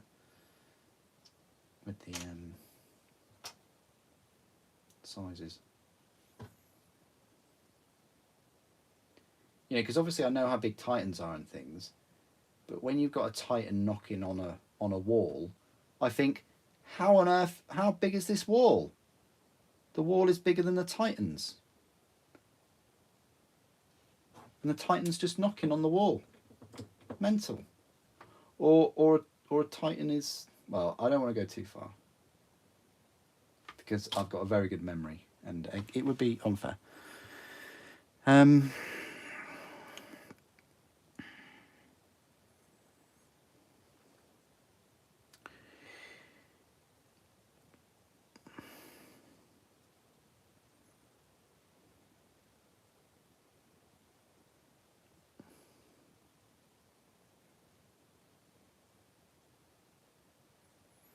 I like both, Spookari. Yeah, I like both. I think it helps if you've got a an anchor, a foundation. So if they talk about, they don't, but if they did talk about a different variant of Titan or Knight or something in a book, then you've kind of got an anchor, haven't you? Like, you know what a Warlord Titan looks like, so you kind of have got a good basis of what a Psi Titan would look like, for instance. So I think it definitely helps. Like, if you don't know anything about Horus Heresy or Space Marines or Titans or whatever, and you just pick up the books and read them, yeah, you're not going to get as much out of it, I don't think. Because there are plenty of things in the books that are new. And even with that anchor, it's a bit like, well, they describe it as this, but I'm not really sure. A classic example is there is a very big tank that I do talk a lot about, and that's in one of the books, and it's great that it existed at one form as a miniature. It no longer exists, but that was incredible that it did exist, because if it didn't exist, I would struggle to imagine it and formulate it, even with the descriptions of the weapons and the tracks, and the author does go into it quite well, but I'm just very happy that existed once, so that when they then describe what happened to it, and it's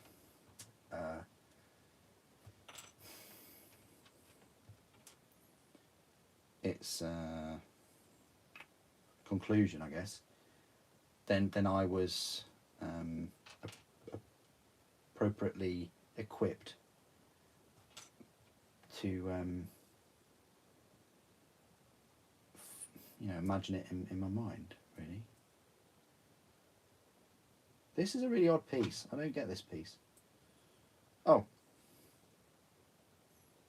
I do now.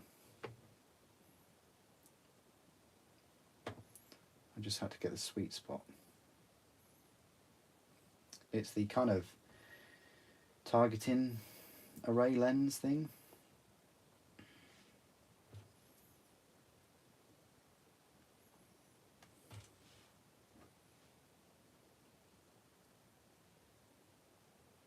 Yeah, I will be in Discord after this because we're pretty much finished and it's not even 10 o'clock. So...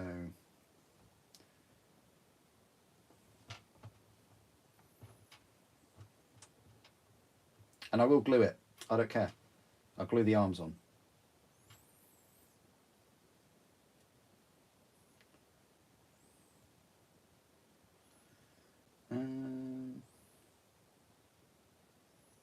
I mean, I think it goes that way. Oh, yes, it does. Wow, it fits on quite nicely.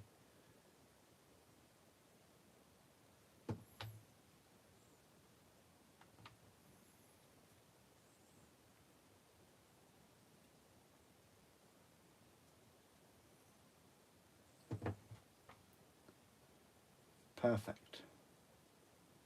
Oh, that goes on quite well. Oh yeah, but I don't know if anybody saw in the Discord when I posted this little picture, and you can thank Leaky Cheese for this, because he spotted it and put it on his Insta. The last page, can anybody spot the difference here? Look, I didn't spot the difference because obviously I'm not at that page yet, but he did, and I don't actually think he's at that point, probably isn't that by now. But can anybody notice the difference there? So that final product, it shows plasma and autocannon, and it shouldn't. It should show both autocannons. Like that one shows two plasmas. So yeah, that was a good good spot there. All right, we're so close, guys. We're nearly finished. This set. They do want you to glue this down. Oh, that's quite cool. Oh, that glues on the sides as well. No way. That's pretty nice.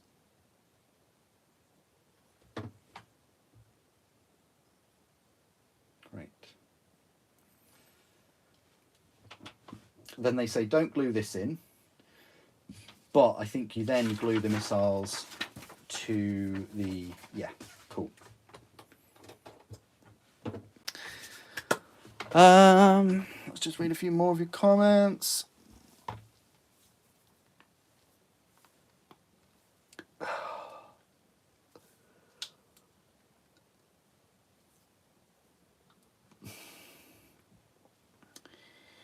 Model of the Emperor, would I get one? Yeah, definitely.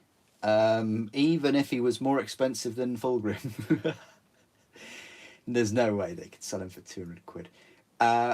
Even with the most majestic scenic base they can think of, I highly doubt he'll be more than Fulgrim. If anything, 150 max, maybe. But yeah, I'd certainly get one. Certainly get one. Definitely. I'd want a Malcador model. That's the thing though, right? They might make an Emperor model with Malcador. And then if they do Emperor and Malcador together, then that's when it might be more pricey. The thing is though, in books before, actual rule books, they've specifically given you rules for Custodes if the Emperor is on the battlefield. It's written. But we're still waiting on our Emperor model.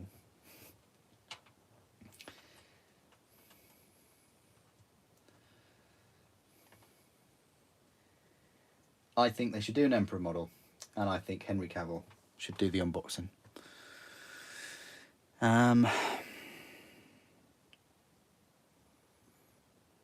Yeah, I'm very tired. Yeah, very tired. But I've really enjoyed this live stream. You know, there's been so many chats and so many comments and questions, and Spookery is really challenging me tonight. So yeah, I will be on Discord for a little bit.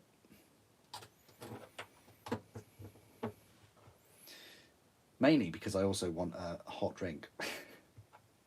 And I haven't had a break, have I? 2 hours live stream. Normally I have a little bit of a break. Right, so we glue this. I want to call them areoli, but they're not.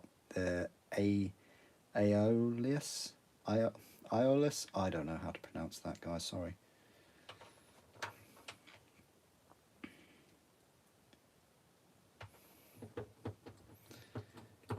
And also I'm going to use the Tamiya thin.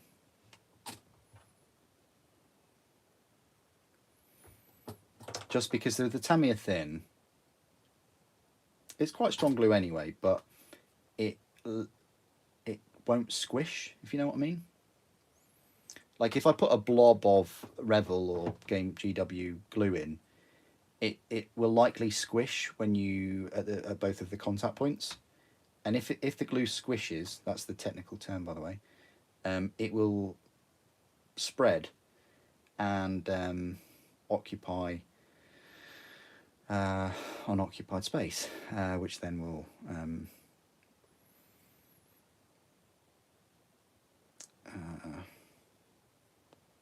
what's the word? See, you can tell I'm tired now. Corrupt. It will tarnish your unwanted gluing areas. So that's fine, and that there, both of those wings, I think, are in. Just keep wiggling it about so that it doesn't stick. I mean, you can stick it together. I mean, don't let that stop you. If you really want the missiles in one position, you can go for it. But I don't.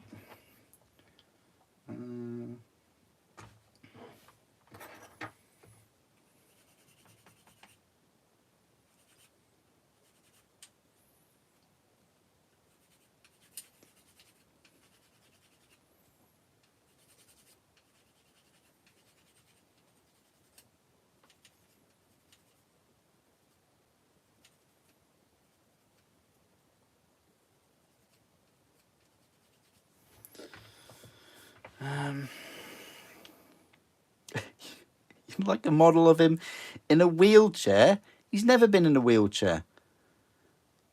You might as well just 3D print your own if you're going to put him on a wheelchair. He could have extra fast. Okay, all right. Yeah, okay. I'm slowly warming up to the idea that he's on a wheelchair now. Okay.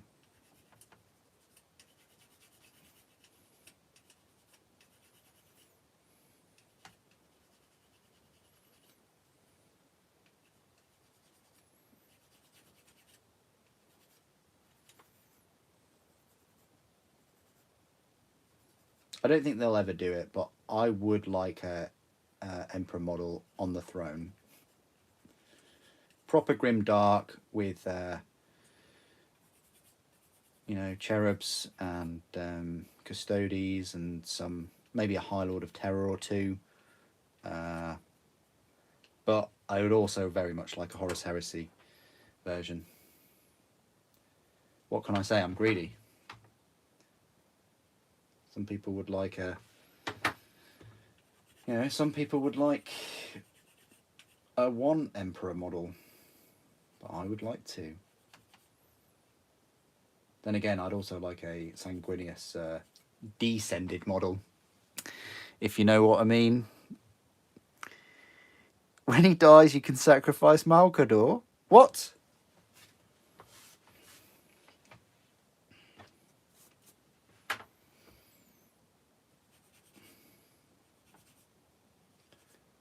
It's actually law accurate, to be fair.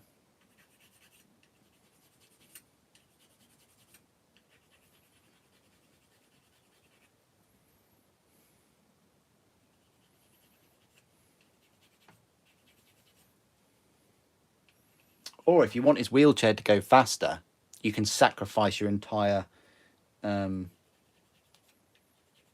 army.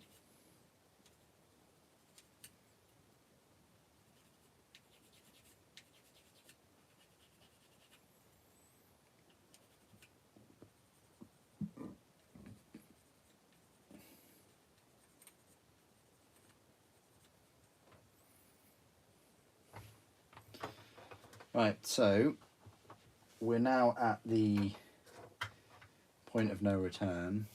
I've clipped off the nubbins for the shoulders, and it also seems like at some point I've managed to swap them over, which is interesting. But the little computer lens thing goes at the top, by the way. But now I can move them wherever. Obviously there are questions, and one of the questions I remember was, well, is that compatible? And it is not. It's too thick to go in. If you've magnetized it, which I haven't because I'm an idiot, you could drop a little magnet in there, and if you've got a magnet in there, then that would help kind of keep it floating. But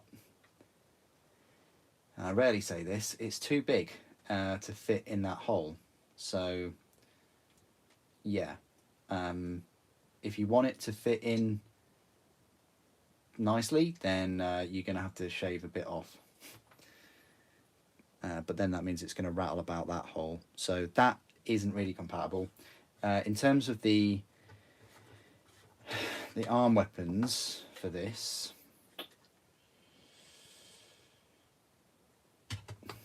let's have a little go. We'll do this one now. Moment of truth.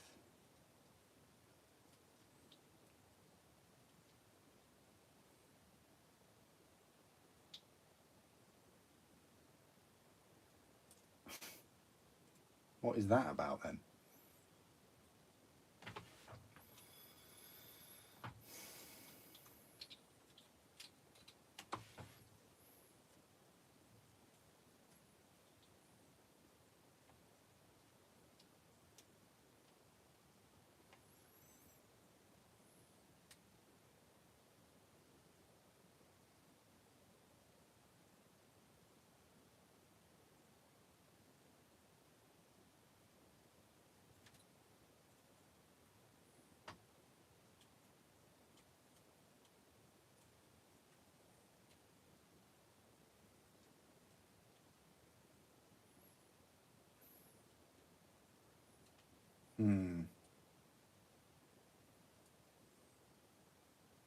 It doesn't look like you can actually move the weapons like up or down anyway. So I don't think you should really remove those knobs. They never tell you can remove the knobs. The thing is, these hoppers have to glue onto there. Could you magnetize that? I think you can, because there are cutouts there for little magnets. So I think you could hot swap them. I mean, you're definitely going to have to glue this shoulder and the other side, but the actual weapon makeup itself, don't think you have to. I think you do get cutouts on the resin. I mean, I've glued mine like that, solidly, to fit the weapons on. So I think the answer to a question for a little while ago is you can magnetize them. So if you have one of these and and the weapons are already magnetized, maybe you've got two. I can't see why you'd magnetize the weapons unless you already had, you know, two of these already. But if you can now get hold of one of these because they don't sell them anymore, then there is that option. And also the option is you can magnetize this, and if you get a second one, you can have two autocannons, two plasmas, whatever. I'm not going to do that. I'm going to glue mine. I'm fine with that. I really am. Because I've already got a plasma one, and I'll be picking up another one at some point. For me, that's not really an issue. But if you wanted to, and you wanted to magnetize them, yeah, it's a positive. You can do that. So that's great. We got there. We found that little answer out. So,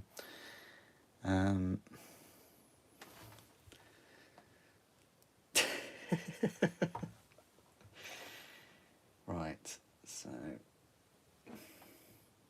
we're just going to glue this now. No messing. I'm going to glue it. We're going to finish it, and we're going to have a good time doing this. I think it might be best if I glue the ammo packs on, and then glue everything around them.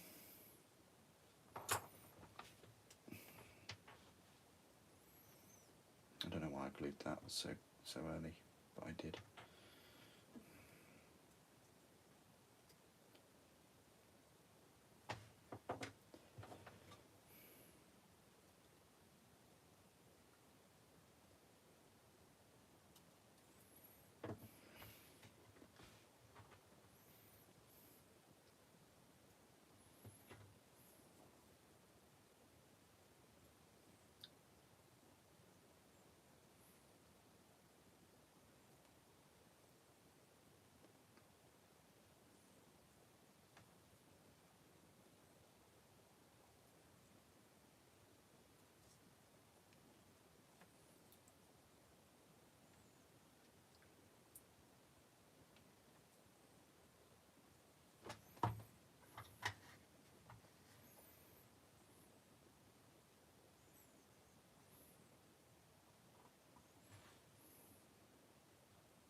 The way the ammunition is, you can't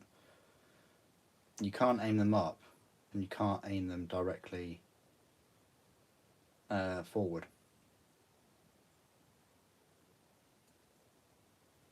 It's just the way it is.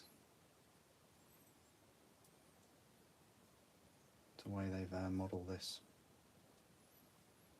That the arms will stick out a bit.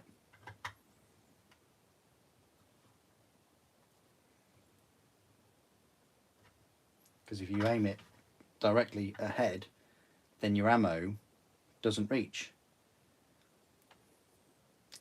And this is one of the downsides of plastic. You are limited to that one pose. Whereas resin, you can heat treat it and bend the cabling.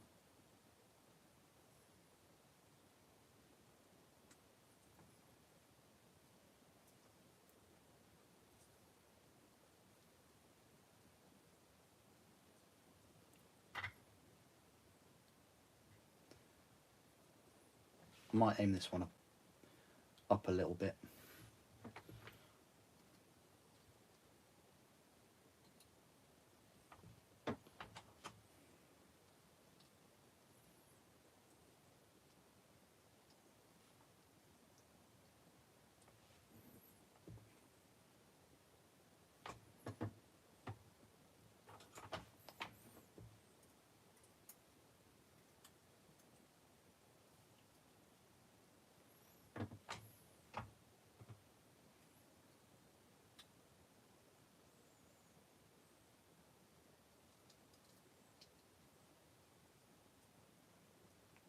This one's even worse.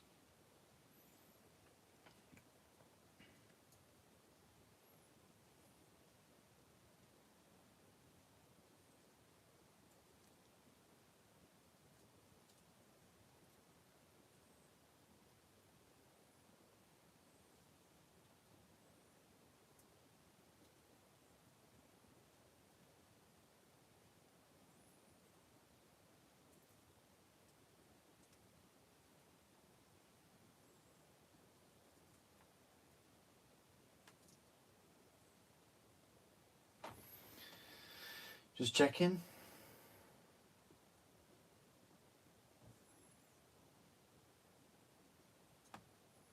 Yeah, this is the weakest link right here. This, well, yeah, this bit here is the weakest join out of this ARM weapon system.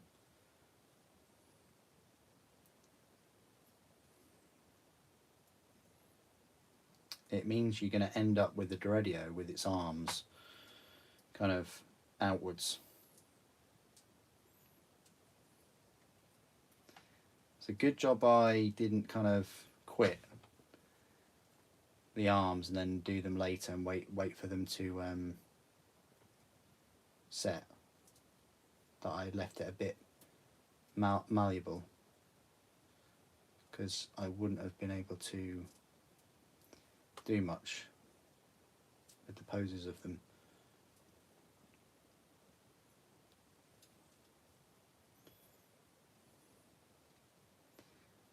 So it's alright having a plastic Deredeo, but it's not alright if the pose isn't that good.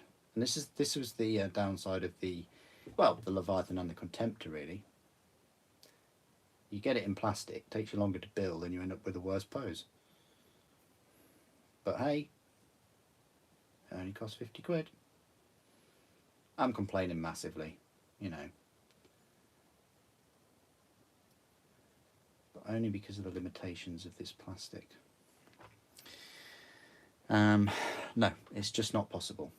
Because the ammunition, you can't pose the arms.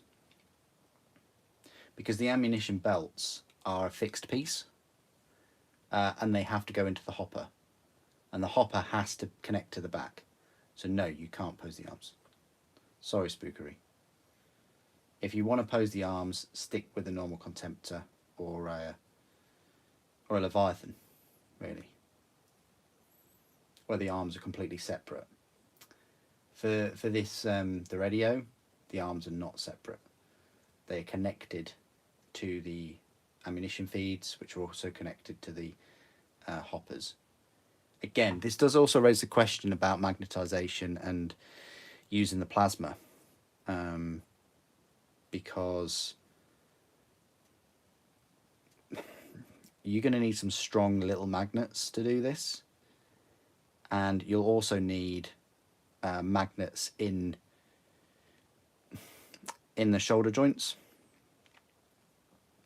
very strong ones, because I've been squeezing this for 10 minutes. I've been squeezing this for a while and manipulating it just to get the glue to set. So, and you don't get that with magnets. You can't manipulate it with the magnets. But I think I'm getting to a place where I'm happier with it. Oh, that is a weak link right there.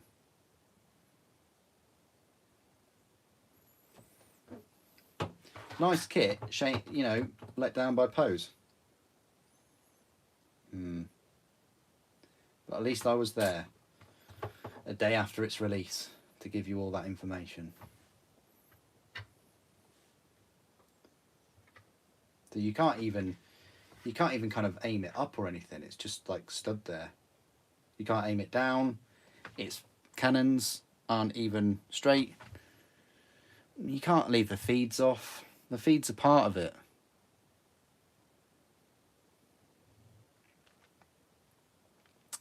Yeah, Leviathans and Contemptors, lovely. This kit, no, you can't. Because they're fixed pieces, the ammunition is fixed. So the arms have to be at that angle. You can't, because if you bend the arms in, it doesn't, this ammunition feed doesn't bend with it. Like, that would only happen on resin. Oh, can you put, oh no, we did that, didn't we? You can put the plastic one in. Yeah, you can put the plastic one in. So the plastic one works fine. In terms of detail, though,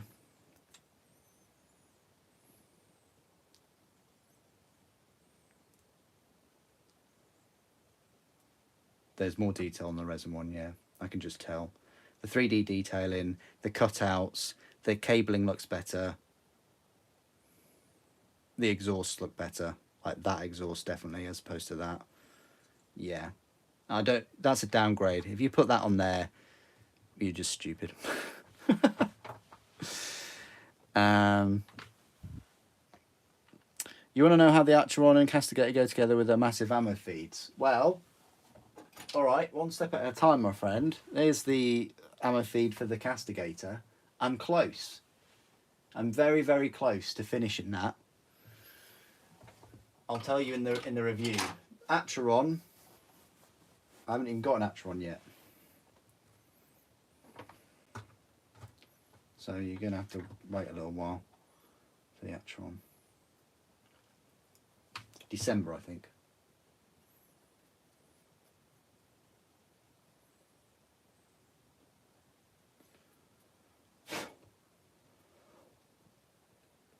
Just clearing out a insult.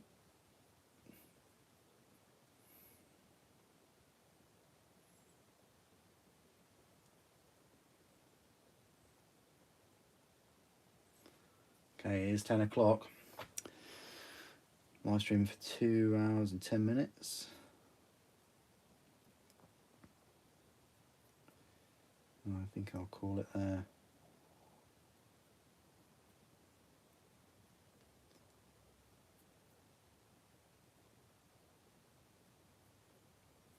I won't be working on the Castigator this week. I'll be working on the Mark III Marines. I will build the full 30 of them. Ready for the review, which I hope to be able to record at the weekend.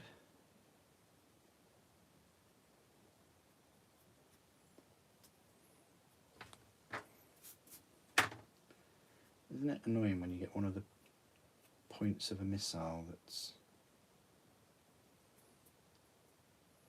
goes a bit skew-whiff?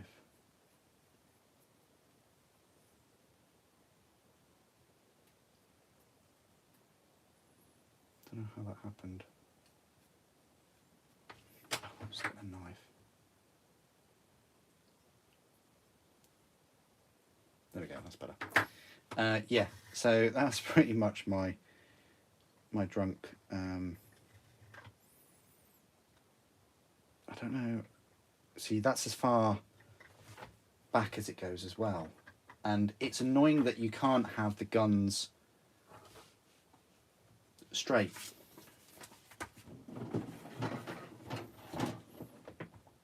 Because they've got the plasma not straight. They've got the plasma guns at odd angles. However, those guns look straight, don't they?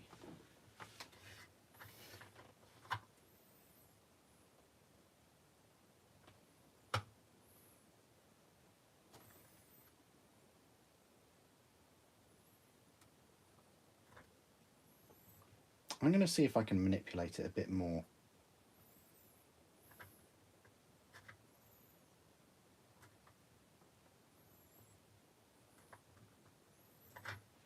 We're gonna carry on with it.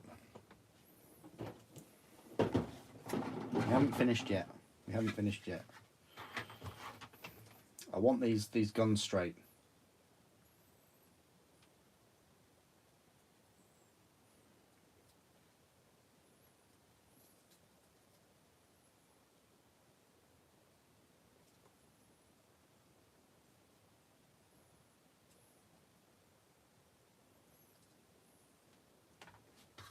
There we go, that's better. But at what cost? The cost here is the ammunition feed. Look, so the ammunition feed, it's so annoying. Like when you put the ammunition feed back in place, it then bends the gun at that weird angle again. No way around that. I mean, it's all right being able to pose this bit, but not at the cost of the ammunition.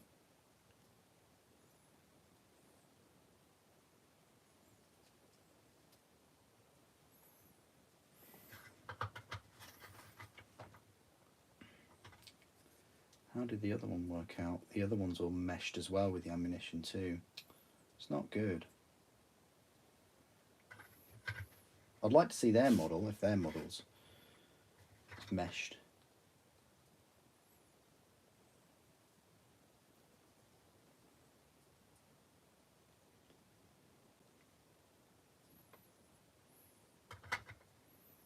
It's a scientific term as well, meshed.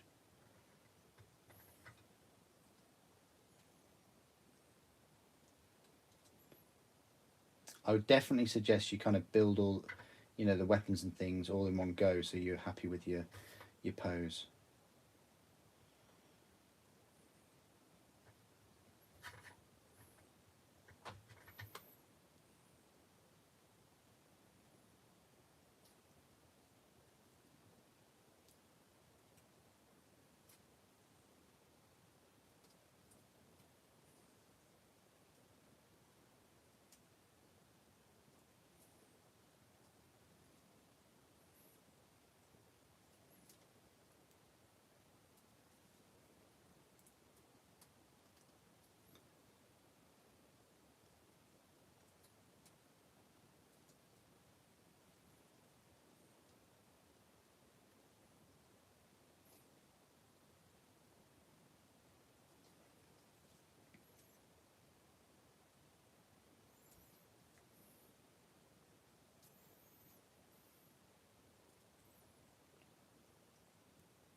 See, that pulls that, but it shouldn't be pulling it if this is the weakest link.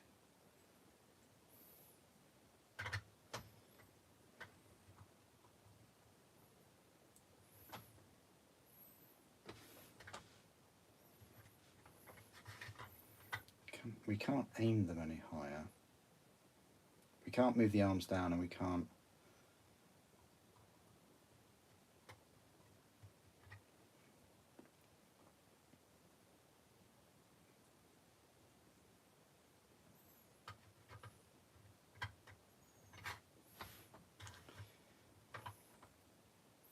See, I wanted it higher up. I wanted the arms higher up.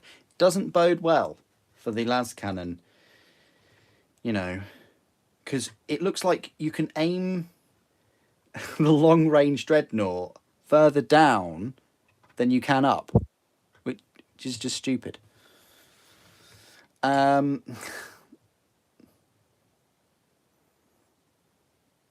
Definitely. Oh, I totally agree, Spookery. Totally agree. Totally agree. It's a super Halloween treat.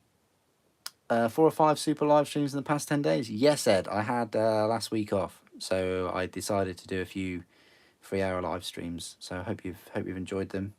Thanks again.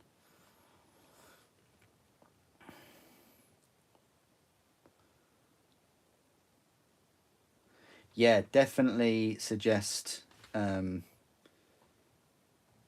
something with these links.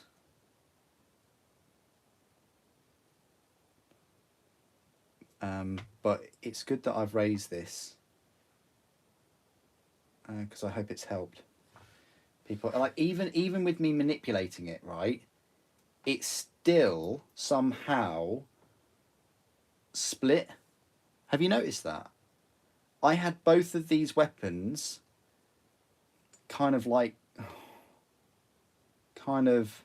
straight on, but because the ammunition feeds are in such an angle and glued in a certain way, which is the way I've followed, it pulls the rest of the weapon apart from the joint. So yeah, I can't fully recommend this kit. The Contemptor, I can. The Leviathan, definitely. This one, no. I can't. I'll talk about it in the review. I can't recommend it because the lack of posability and the and look, it split it again. Look, it split both of those weapons. The ammunition there keeps pulling that weapon apart from the shoulder. It's not good, guys. Not good.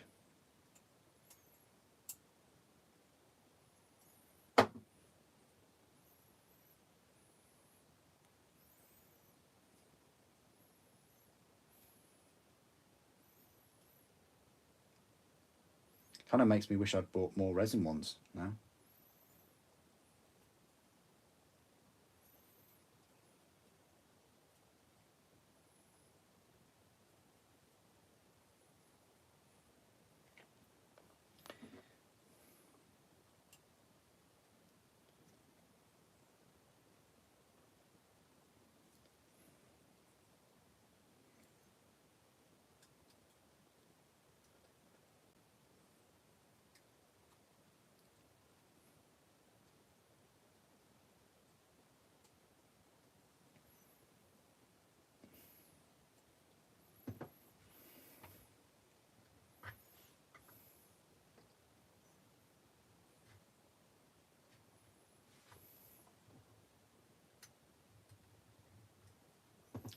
And now that just looks odd with the ammo like that. Look, I want to connect the ammo. I really do. But if I connect it, it pulls the whole gun out. That's not good. No, they needed to go back to the design board on this. They've taken some shortcuts. They needed to spend longer designing this. Because if they were going to do it like this, they should have done it as an easy to build kit with one pose, because that's basically what this has turned into now. Yeah, it's pulling the weapon out of the socket. That's disappointing. It really is disappointing, guys. Like, I can't put the weapon straight without it pulling away from the ammunition. Terrible, terrible. I am forced to have the straight weapon at such a stupid angle out from its body. It's... yeah, that's not good. Because even when I connect that, that then creates a gap on the ammunition feed there. Not good.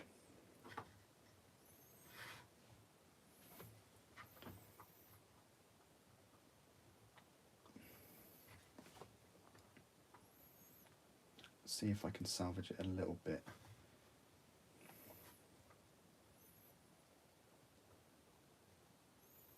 By resting it back.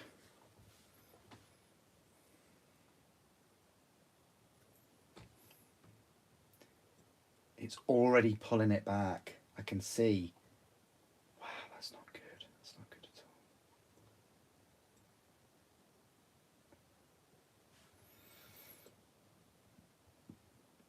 all. No.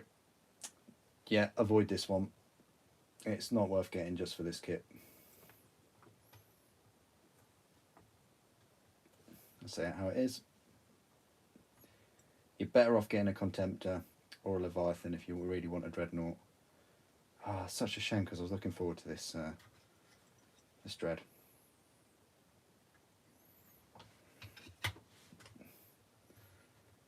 Nope.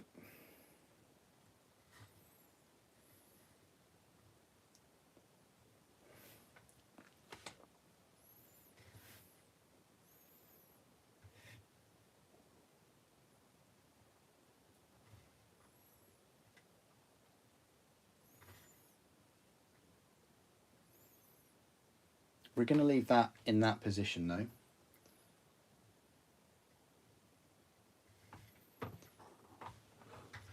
Don't even know where the head's gone.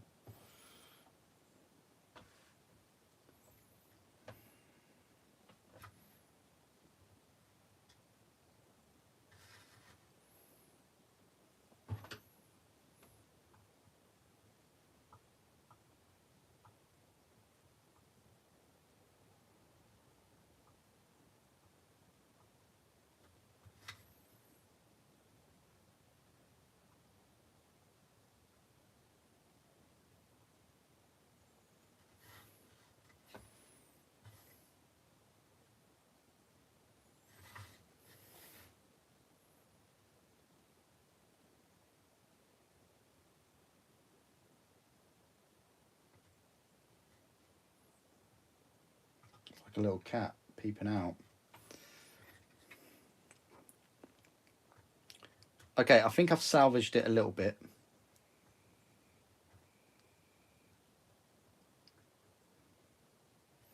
With my awesome pose. I think I've salvaged it a little bit. With the little cat Space Marine peeping out.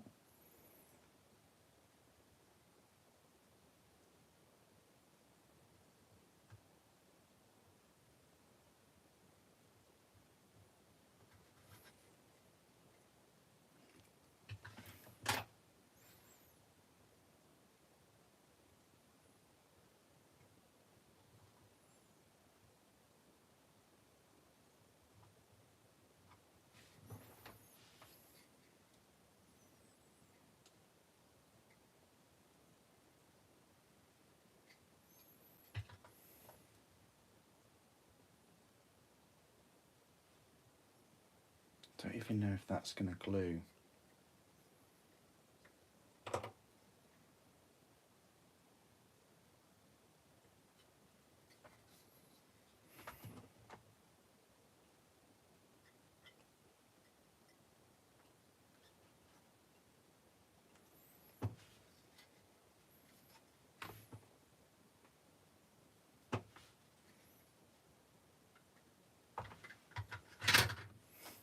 Of course that would happen.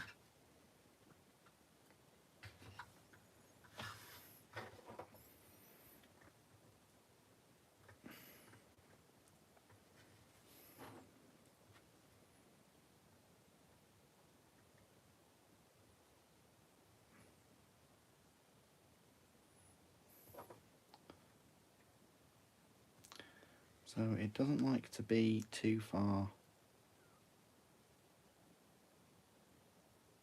up.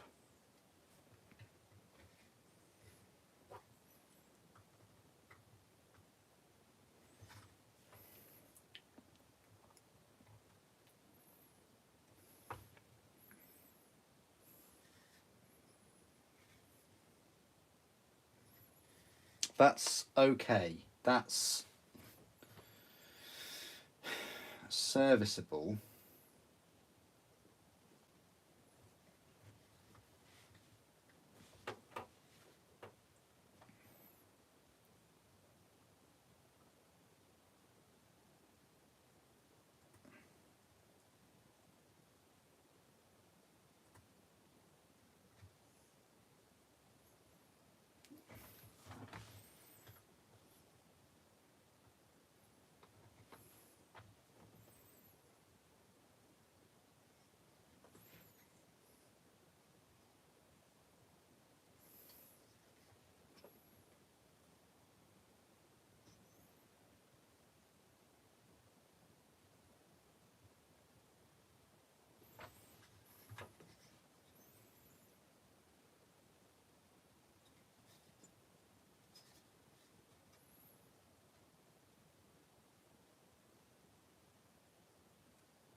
I think we're going to leave it there.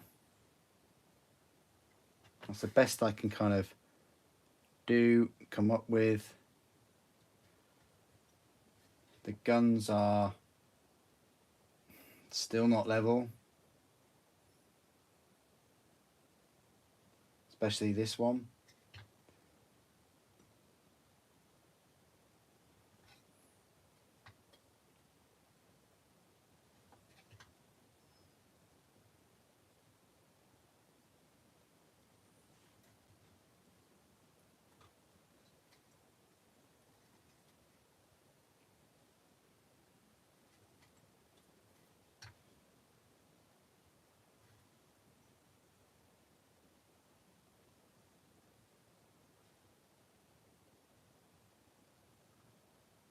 But we're going to have to leave it there. because like the rear ammunition on the left side gets in the way of the leg, and you compensate that by moving the gun, but then you can't put the whole body back, and then when you do, that affects the gun again, so you kind of like in a never-ending loop of adjustments. They should have made it way better.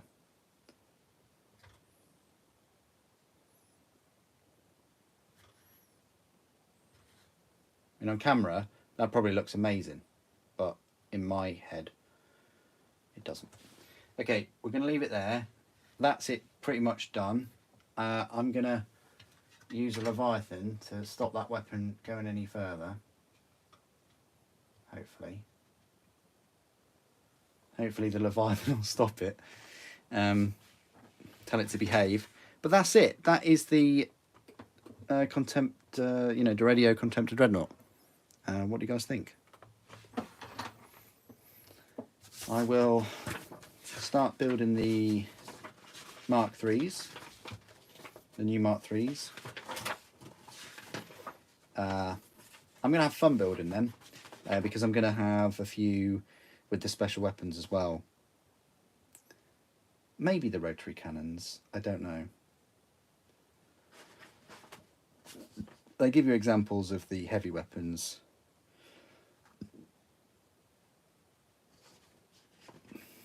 But I'll probably go for plasmas and volkites and some rotaries. I don't know. I definitely want 10. Firstly, I'm going to build 10 that are just vanilla.